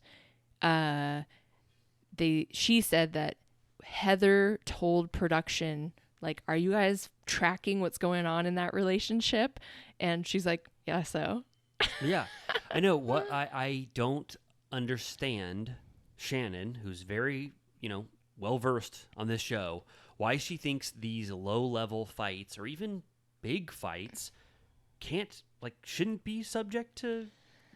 Well, I think she was just terrified of pissing him off because Right. he was like fucking using her and dumped her the second the show was over. Yeah, and she just was like living to please him and like did not feel like So she was more like, this guy's going to drop me like a bad habit if anything comes to light, even though he clearly wants to be on the show. Right. Like he only wants to be shown in a good light. Yeah. And then they showed a scene where he like professed his love to her and says, we were going to grow old together or whatever. And then that was like a week before he broke up with her. Yeah. He just wanted one good scene on camera. Yeah. And she's like crying and like so upset in the scene. And everyone's like, why are you still hanging out with him? And Andy's like, are you guys friends with benefits? And she was like, sometimes. And everyone was like, no. And then she's like, I need a companion. My kids like just left the house. I'm alone in the house. And like her daughters are telling her like, you should go out so you're not alone in the house. And so basically it sounds like, I mean, knowing all of this leading up to the DUI, I'm like, she was just in a fucking hornet's nest of a toxic relationship. Yeah. Her house just emptied out while she's going through a breakup. Her and John are like drinking buddies, it sounds like. Right. She probably like they got into a fight or something while she was drunk and then she stormed off and crashed into a house. Yeah. Like she was in a dark place. Yeah, you can see she's definitely going through it. Like in the extended version, I don't know if you watched that with all the cursing. It's kind of good. They show her leaving after the CPS comic gets brought up, and she's going, "Oh, I fucked this whole thing up. Oh, I look so bad, don't I?" Like she's just like really going through it after the CPS thing. Yeah, yeah, she really is like giving sad in this part because she wants to be outraged, but then she's like embarrassed and heartbroken at the same time. So it's like hard to stand strong on something that everyone was kind of right about. Yeah. I mean, I know she, she's in the doghouse, the Bravo doghouse for what she did, obviously. But Shannon is the like perfect combination of exactly what you would want from a cast member on one of these shows. Just the perfect combination of entertaining enough, but unself-aware enough, but still self-aware enough to know what works. Like, she really does. I mean, in my opinion, I can't imagine the show without her. Yeah. I hope she has a redemption. I think everyone will welcome her back with open arms. I mean, like, I feel like even reading the comments and stuff, like people were hard on her because obviously like what she did was like a huge mistake and like bad, but I feel like everyone like felt bad for her. I think so too. You know what I mean? Yeah. I mean, obviously it could have been so much worse. It's horrible, but I doubt that is going to be the last straw for a lot of people watching. I think it could be nice. I hope that she rebuilds her life and finds someone that's nice. Did you like when Andy got a text from Vicky and she sent him like a meme that was a seating chart where every single seat is Vicky? I never wished I had created a meme more than that. Whoever created that meme that was shown on the reunion, that is the highest honor I could ever imagine for someone who created that. That was so funny. I love like the glimpse into like which OGs have like a very casual relationship with Andy. Mm-hmm. Like I think she could just text him anytime. Yeah. And he loves it. Yeah, he talks about the stories like she called him during the Grateful Dead concert or whatever. Just, she was like outraged and he was like, I'm not in a place to have this conversation right now. And she was like, all right, I love the Grateful Dead too. Bye. Yeah. I don't know if this happened like specifically after, if you have anything to point out, but I did think that Tamara finally had some sort of excuse for why she started this one-sided war against Heather, which was that on Heather's podcast. So there's so much like behind the scenes shit that you have to like take into account. I like forgot that she had a podcast. I know we saw her podcast studio that one time, but I feel like you never hear about it. I don't think it continued talking with Heather. She didn't talk about it one time. Anyway, apparently whenever she's asked who should come back on Orange County, she always says Alexis Bellino. Yeah. Right? Yeah. And Tamara, who was fired, it was like, Heather, what the hell? Like, I've done so much for you. I got you on the show, I guess, apparently. Yeah. Like, why do you never say Tamara should come back? And so it put Tamara in this, I guess, insecure place with her relationship with Heather, which I was like, at least there's something for Tamara to point to. Right. Yeah, that was funny. I honestly, I need like a chart of every Bravo cast member that has a podcast, because I forgot that Katie Maloney had a podcast that she like let die. Oh yeah. That happened in the off season before season 10. I think it's been like perhaps a couple years. Oh, speaking of podcasts, and not to go back to Salt Lake City, but I looked in on Meredith and Seth's podcast, Hanging by a Thread. Did it even ever start? Yes. Oh. The first episode was a teaser. The second episode was 16 minutes long, and then they're on a 2-week schedule or whatever, bi-weekly schedule. So they're gonna have 16-minute episodes every 2 weeks. It hasn't. There's only been the teaser in one episode since What's they the started. point? I have no clue. Because Can we make our podcast 16 minutes? well, we're doing okay now. We're We're about at to hit 2 2 hours and and about to 14 hit minutes. 16 minutes. I liked. I forget exactly what they were talking about, but Heather was saying that Tamara's an asshole. Yes. And she was like, "What?" And she was like, "I'm sorry. Sometimes you are an asshole." And I was like, "Sing it, girl."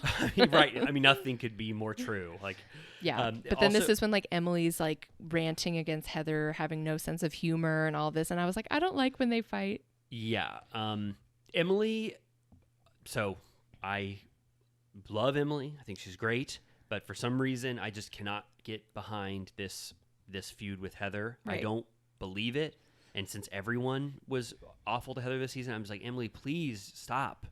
Like, this was not like this. yeah. This part of you. I would rather watch you do anything else on the show than commit to the peer pressure of, fighting with Heather. And her, I don't even really believe any of her rationale.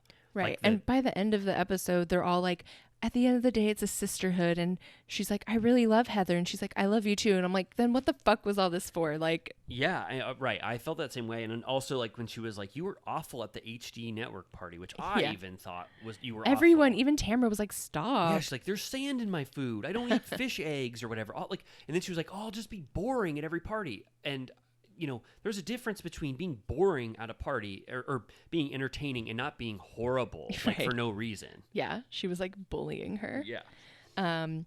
Yeah. And then they get into the BravoCon shit, which I literally, my only note is BravoCon convo boring. I like couldn't It was. follow. I was like, I refuse. I refuse to. In the extended version, I thought this was kind of fun. So they talk about how Heather talked with Shannon about Gina possibly being fired, and then Gina talked about Shannon being fired. And I think they cut this. I don't know if you saw in the main. don't know. I think they cut this because they don't want to get too fourth wall breaking. But Heather was like, everyone talks like this on every Housewives franchise. Like, they all talk to each other about it's like, it's obvious that they would, but it's just so funny that they have conversations just like us about, like, Gina could be a friend of Right. next season. Like, she probably should. Like, Yeah. she's not bringing, like, they have, like, producer conversations about their cast just Yeah. like everyone else. For sure. Yeah. Yeah. So then, like, Heather and Shannon start making up, like, they're saying, like, Heather usually texts me at all of my like different life stages, and I really miss that. Yeah. And then Tamara said the same thing, where she was like crying about Heather, and I was like, you literally like annihilated her for like 6 months, and now you're crying about missing your friendship. Like, what is happening? The season ended with her going, goodbye, bitch, to Heather. Like, the worst I've ever seen someone treat someone. And then it's just like, I mean, we talked about it last week. I think Tamara has a very easy loophole that she pulls every single time she appears in the reunions, where it's just go full force, be as evil as possible, create drama as much as you can, and then by the reunion, full mea culpa, I apologize, I'll never do that again, let's be friends, and then rinse and repeat. Or Yeah. whatever. I forget what Andy was trying to hold her accountable for something and kept asking questions, and she was like, she yells at Andy to be quiet, Yeah, and which was bold. And she tells him to fuck off. Yeah. He wasn't that mad. No. He kind of laughed about it. Yeah, I think he knows that's like Tamara and his relationship. Yeah. All right. I mean, I kind of wrote down at the end, they talk about like, what are you going to miss about this season or whatever. Shannon's was sad. She said she's going to miss filming with her kids. Yeah. Heather implies a better house is coming. Wow. Do you think it's in Orange County or Beverly Hills? Beverly Hills. Because like that would be a sleigh to put Heather on BH, I think. Yeah, I mean, I would probably miss her on Orange County now because Yeah. I just have my newfound love for her, but she would kill it on Beverly Hills. It would be cool. I would love to see it. I mean, I think Get George. George. Get Dr. Nassif back in the mix. yes. Put. I'm just spitballing. I don't know anything about his young wife now. I just know they have a daughter named Paulina. Oh, okay. I just think it's so funny to be a man named Paul and name your daughter Paulina. Oh, yeah. I didn't even think about that. Little Paulina. Yeah. But I'm like, I fucking love Paul Nassif. I really do. I think he's one of the GOATs. If I had a Mount Rushmore of husbands, he'd be on it. Yeah, he was great.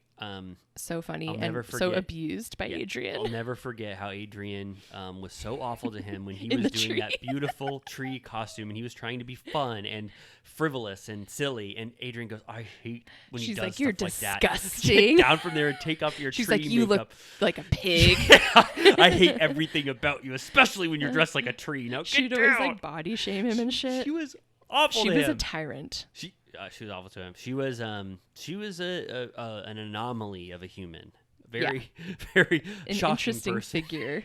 But I would love if Terry and Heather were back in Beverly Hills. Yeah. And then he'd be closer to Paul, and then we could get like Beverly Hills surgery back in the mix. Can I say something in contrary to what you have said? Yes. So, unfortunately, Heather, I would love her on Beverly Hills, but she is not the energy that cast of Beverly Hills needs. Right. She They have is too gonna much fit of that. very perfectly in the 5 cast members that already act like Yeah. Heather. There needs They need a wild card. Brandy, Yes. or who was another? They need a late era Dorinda from a different Yeah. franchise. They need someone who's going They to stir should up. swap out Crystal for Heather Yes. and then add a wild card. People don't want to say it, but yeah, definitely that swap would be an easy 1-to-1. I'd be very happy there. And then they need a conflict generator, but I'm not talking inauthentic conflict generator. They just need someone to come in like Erica Jane, where they're like, "What's this energy? Yeah. We're going to be very insecure about ourselves because this new energy has so much power and everyone loves this person." Like, Yeah. you know what I mean? Yeah. And then so Heather No, would it's kind of like a complacent cast. very much is. And with Rinna, which I thought she's so inauthentic and I hate to watch her and she's awful, but still she was a conflict generator. Yeah, she had like fire. She had fire. Yeah. You never know Everyone what the else right now is very like middle of the hell- She's road. like Tamara in a lot of ways. If I was, we need to do Hall of Fame villains, but Rinna and Tamara to me are like top 5, both Yeah. of them. I know. You know what? Sometimes I miss, I think we talked about this in our top list, but Yolanda was kind of a good mix of like, she was like tame, but yes. like unafraid. Oh yeah, no. She likes to have fun, but she doesn't play games. Yolanda, I feel like I think we've said this before. Yolanda scared the shit out of people. Oh, yeah. She's the perfect balance. Just like you said, when Lisa Rinna accused her of having Munchausen, and that rumor came back to Yolanda, the way she confronted Lisa Rinna was like chilling. Yeah. It was like, Rinna, Yeah. did you fucked up? Yeah. Like she just like looks into your eyes and is like, what's wrong with you? Yeah. Like, why would you treat someone like that? Yeah, Like, I mean, Yolanda was amazing. I honestly think Beverly Hills could just go back to that original cast from the first season and let's see them now, 10 years removed.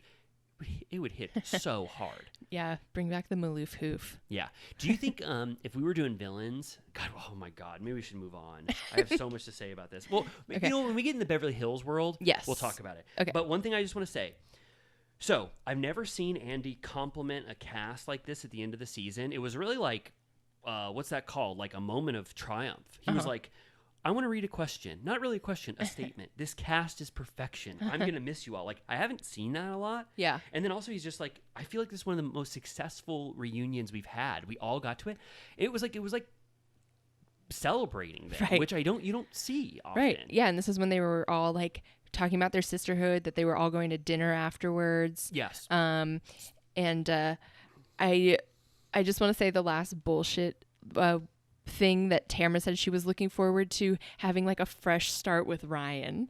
And I was like that's ever gonna fucking happen for even 10 seconds. If Ryan is back in the mix, like she's gonna be 10 times more awful. It's gonna to like him. open on the new season with her like running around with like a knife at him. Like it's gonna be No. And she opened the door to me for her to be as awful to Ryan as she can be, because the things we learned from reunion part 1 about Ryan, I'm Right. like, go off on him. Yeah. He's awful. Yeah. So two things I want to say.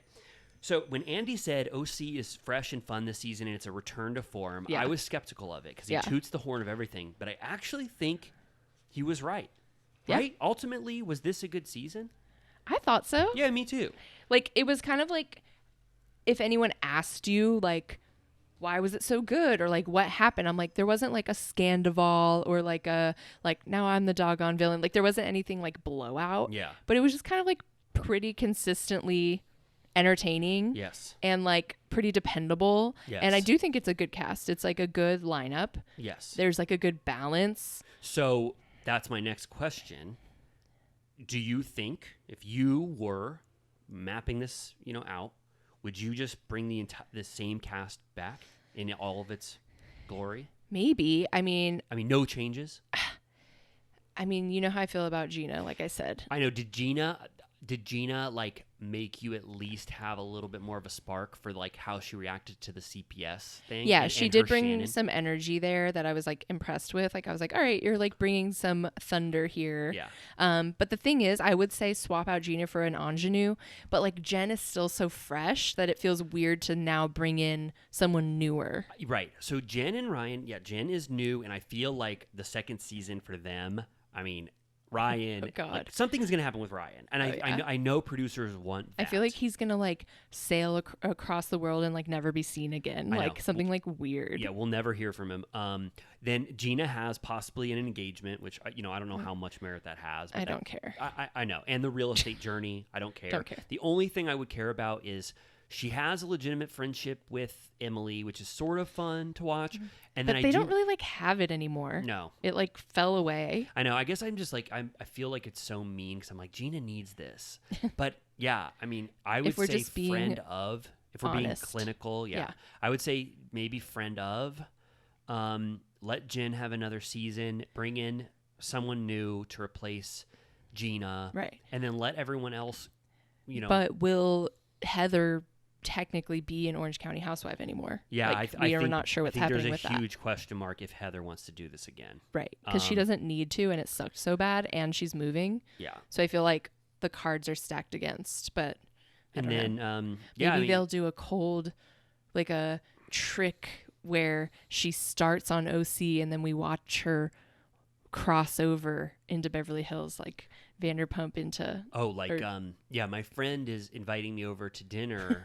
Yeah, and she does it like halfway through. Her like outfit like changes. Oh, that'd be so cool. It's like an orange into a diamond. Yeah. Okay, so OC, was a success. My so. only main criticism would be, Tamara, for the love of God, I hope you have something that legitimately affected you, that is your real concern from your real life. Right. And that is the source of what you use your rage towards. Because this season had nothing that she firsthand felt. Right. It was all just what she could, drum up. Right. Like there was like her gym closed and her dog died and all of that, but then that was over pretty quickly, and then it just was her inserting herself in everyone's business. Yeah, and then there's like a montage of I never talked about John and Shannon's relationship. Then they have like 7 instances where she I know. said I was it. like, are you insane? I know. Well, but yeah, it was ultimately, if I'm looking back, just like you said, I'm like, okay, yeah, that was a good season, and maybe you don't need a huge shakeup here unless Heather leaves and you're, replacing her with somebody. Right. Yeah, I agree. All right. Well, Wow, and speaking then- of shakeup, Speaking of what the hell is going to happen, okay, all right, it's time to talk now about a show called Real Housewives of New York. I don't know if people, are watching this show. this episode was called A Night at Swingers, which, did you think that place looked like fun? I did. Yeah. Oh, you did? It looked cool. Yeah. What if I said absolutely not? It's like, wait, it's a bar. It has mini golf. Yeah. It looked fun. Yeah. The cocktails look fun. whoever runs swingers management, they commented on my TikTok. They did? It said, next time you're in New York City, get your ass into a swinger seat. I'll sit you in that booth where they all sit. So, The decor kind of looked like something about her. yeah, it was. I was like, thank you for showing us swingers. This is fun. So, high level thoughts. Well, first of all, let's just really quickly, I want to talk about the state of RHONY before we get into it. Yeah. This is one episode from the finale. Yep. The finale is next week. We have to assume this isn't getting a 3-part reunion, right? I hope not. How could it? Yeah. So 2 parts. The ratings now, I don't know if you saw. Oh, I sent them to An you. all-time low. All-time low. And, that's bad. It's dropping lower than it ever was. Yeah. Do you think, really, we'll probably ask this maybe 3 more times, but, like, do you think, is this cast going forward with 1 or 2 minor shakeups, but this new reboot is continuing one more season? Or are they going to wait till the reaction of RHONY Legacy and make their decision? Or, like, what? I have to know what metrics they use to consider something a flop. I know for us, this is a quality flop. But what internal metrics are we not seeing that like could possibly... We need to infiltrate their review system, or what do they call that? The Q score. Yeah, right? like when you go to, what's it called? When they like interview people and get their opinions. Focus groups. Yes. If they, because they said, didn't they say in one of those books that they like heavily focus group like each cast member, and if they're unpopular, they'll get the axe. I actually like. I believe the focus groupers, whatever internal metrics they use. Besides Gina lasting for 5 seasons, where we're like, how the hell is she still on? For the most part, like the reason why Vicky got to last 10 seasons, Ramona, people who they're housewives that people like kind of pretend like they hate. Some hate them, but obviously love to hate. Whoever though is actually like looking at this and the data they're using, obviously they're successful, right? Internally. From the read that I get online,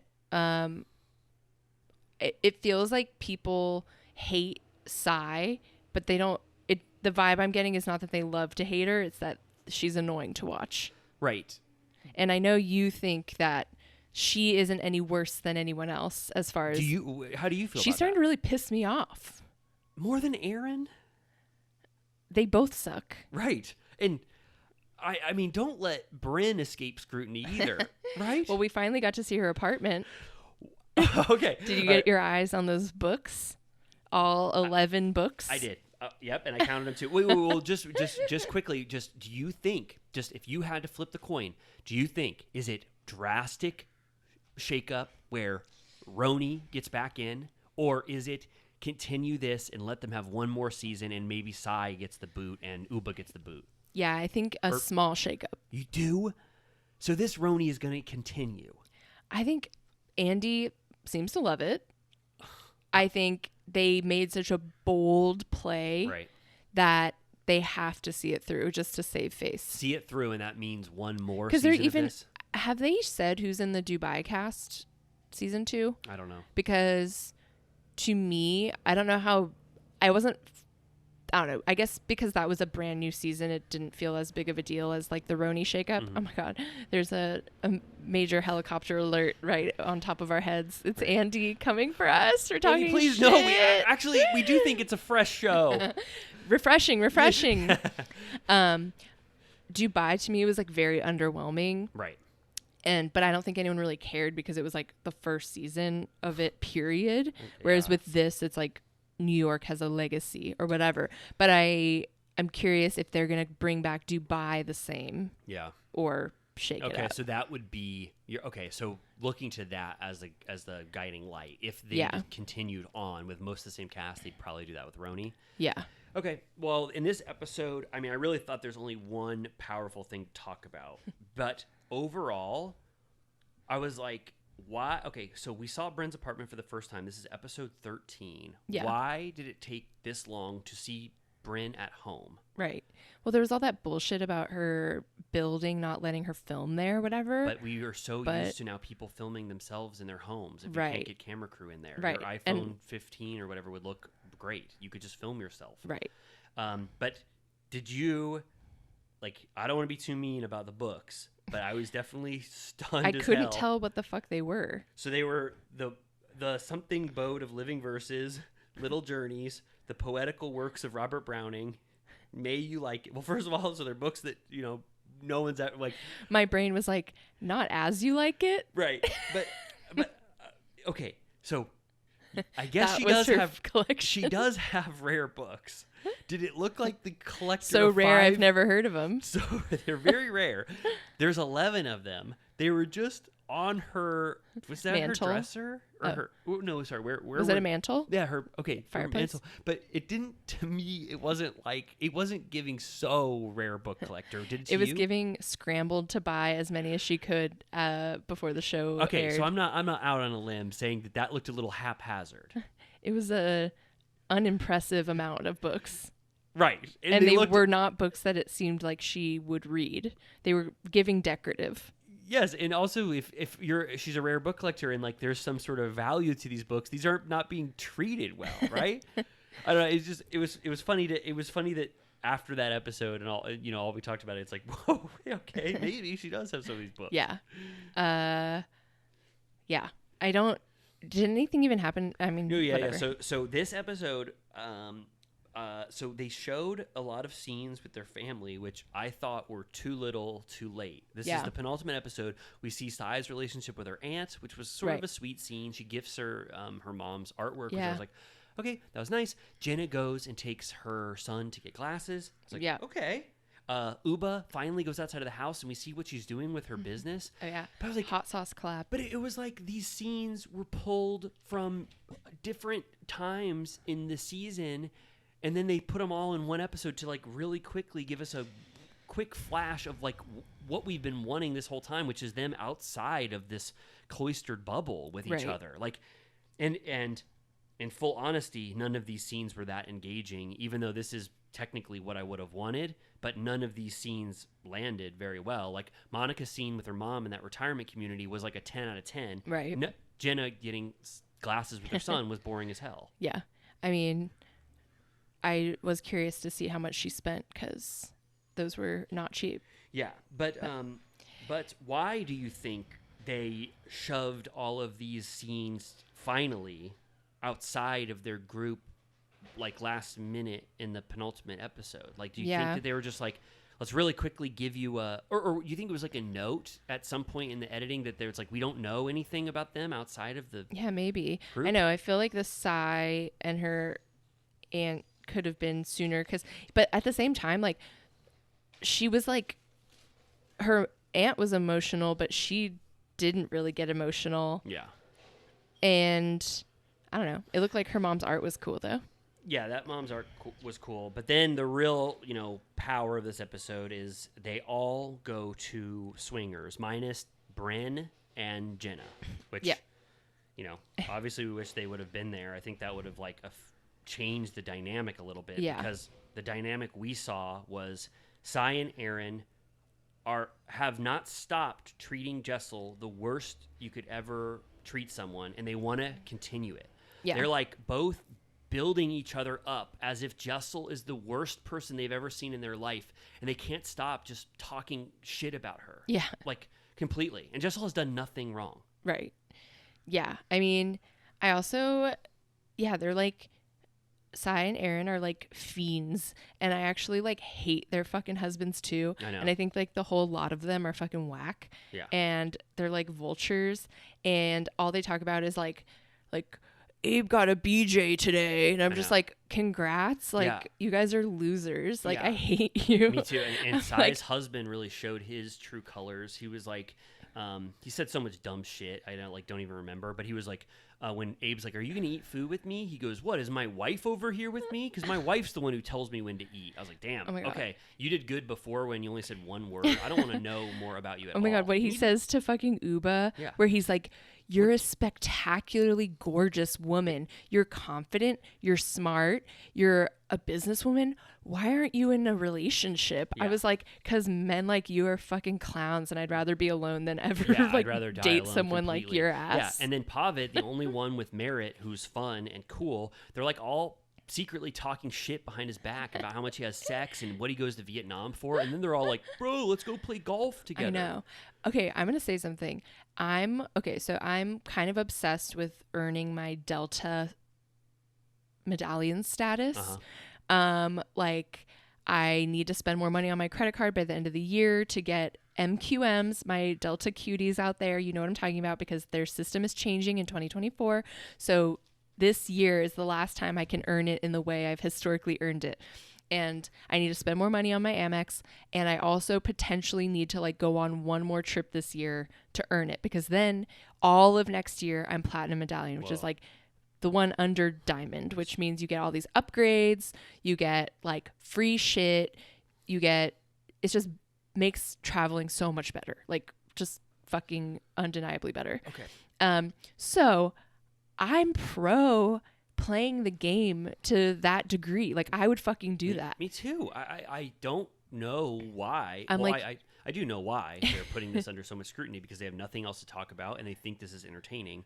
But for me, it's just like Pavitt and Jessel, are the only entertaining people on the show, and you all think they're the odd ones, just like I said about Salt Lake City. And it's like they're going to be the powerhouses next season if you guys all get to continue, and you guys will be begging to stay on the show. I'm like, you guys clearly aren't on like Point Sky or like Travel Talk, because people do this shit all the time. Yeah, and they're really insinuating that he's like getting prostitutes in Vietnam, but they're like saying it, which some people are calling them out for being like racist, because it's like if he was taking like a 2-day trip to Paris, you wouldn't say that. Right. It's like they're equating it with like sex tourism, right? Because he's going to Vietnam or whatever. It's like, it's awful, and they are so on the wrong side of everything, and they are a horrible combo together, because they just reinforce their bad behavior. Sai's fight with Jessel was just horrible to watch, because it's like, everything Jessel says, she just can't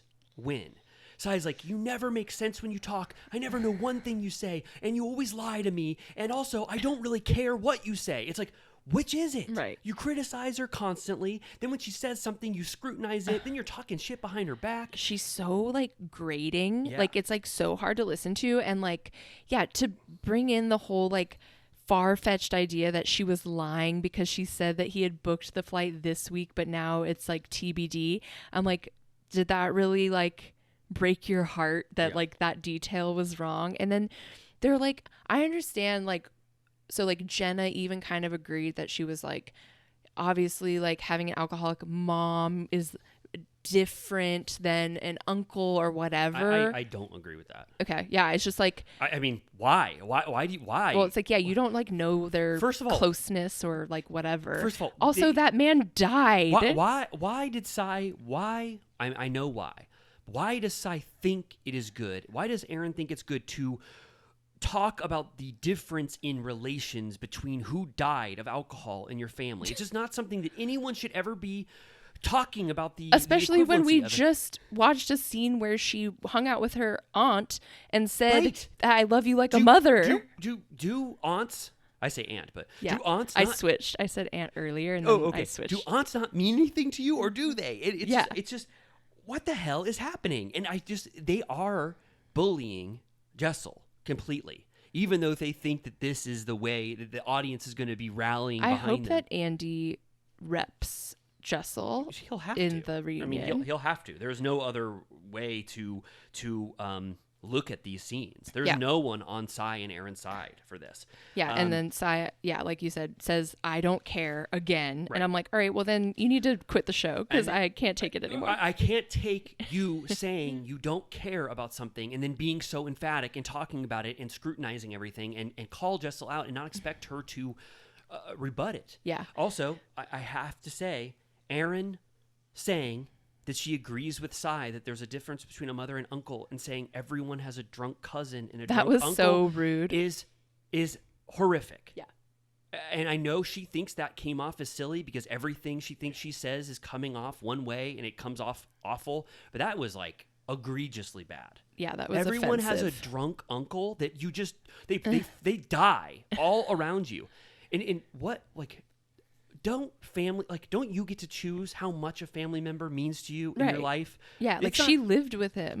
It's not fucking mom, dad are 10 times more powerful than anyone else in your life. Yeah. Some people have a better... Where's Brynn saying my relationship with my grandma was 10 times more important than my relationship with my dad or whatever? Totally. You know what I mean? Yeah. It's just what a stupid hill to die on. I know. The thing is like, it just sucks that Jessel doesn't quite have what it takes to like pop off. Like, I know she like held firm, like she stood up for herself, but I would like fucking lay into these bitches. Me too, but I think Jessel is too confused about what is happening. It really is gaslighting. I know that term is overused, but the way Sai and Aaron are saying, you don't make sense when you speak. You sound crazy. You lie about everything. You told us this about Pavit's thing. And it's like, it's warping her fucking mind. She doesn't know what to say because she doesn't know what they're talking about. Right. It's like, how do you have a defense against that? Right. And they just, it doesn't even matter because they're not going to accept what she says anyways. Right. But like even at one point Pavit goes, he was like, have you guys flown first class international? And they're like, yeah.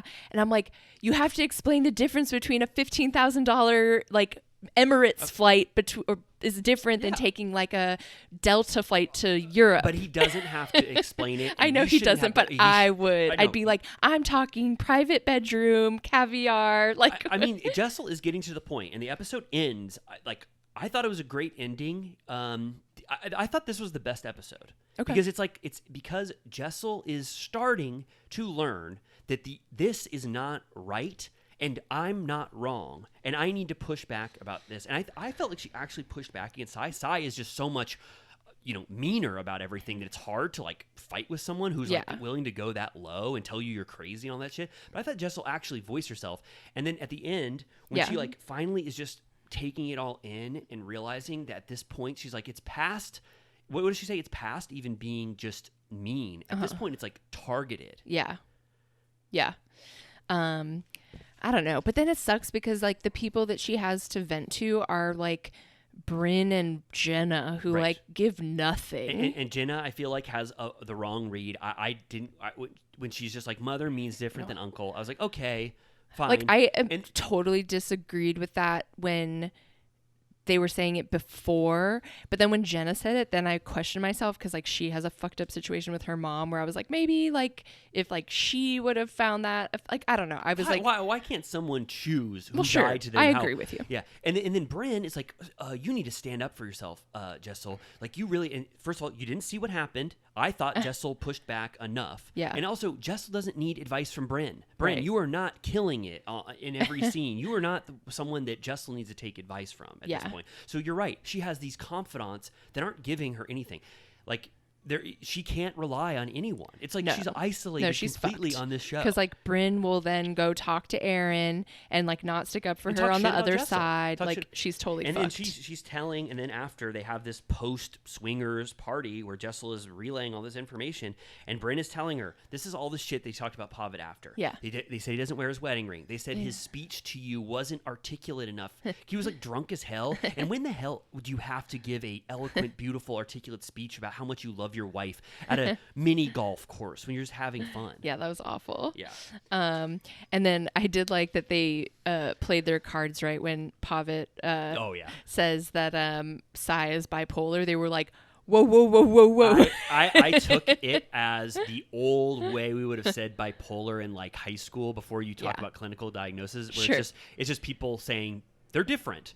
But then they're like, hey, retract that now because this edit is going to look so bad. And he goes, I fully retract that. Like, you know what I mean? That was I mean, I'm sure we can find, on Vanderpump Rules, there's hella, diagnosing going on. Like, that's been a thing. He just didn't realize we don't do that anymore. I think he got, I'm like giving him a lot of grace, but I felt like he meant it in the antiquated, not medical diagnosis version. But either way, I'm glad he just fully was like, no, that's not what I meant. He means she's like unruly, unpredictable. Do you think because like I have a visceral reaction and you, like, we are like so mad at Sai and we're so mad at Aaron and we're praising Jessel and we see it, like, does that mean that this franchise has power? I was thinking that too. I was like, if I'm getting this fired up about it, that means something. Are we fired up because we have to talk about it and it's so bad and we're mad? But also, I'm like, wait, if we're watching a season where Jessel's going to come out on top and like be victorious and basically kick these people to the curb and they are going to be fired and it's going to be her and some other people, Yeah. was this ultimately worthwhile? I don't know. Right? It's a hard question. Anyway, well, But yeah, I was thinking that when I was getting all pissed off and like Yeah. the entire internet is pissed off, I'm like, well, that's something. Right. It's something. And it's like, it's not nothing. Like if they were, it's like, you know, you only talk about things you're passionate about or whatever. Right. It's like, it's, Ugh, I'd I'm rather not looking forward to the whole parrot thing next week.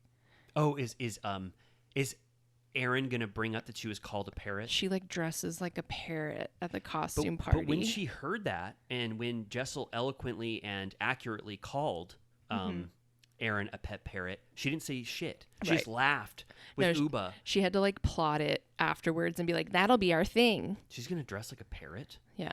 Oh, God. Oh, no. It's a nightmare from Oh. hell. Oh, no. Anyway, well, RHONY, this chapter of our, is anything else to say before I...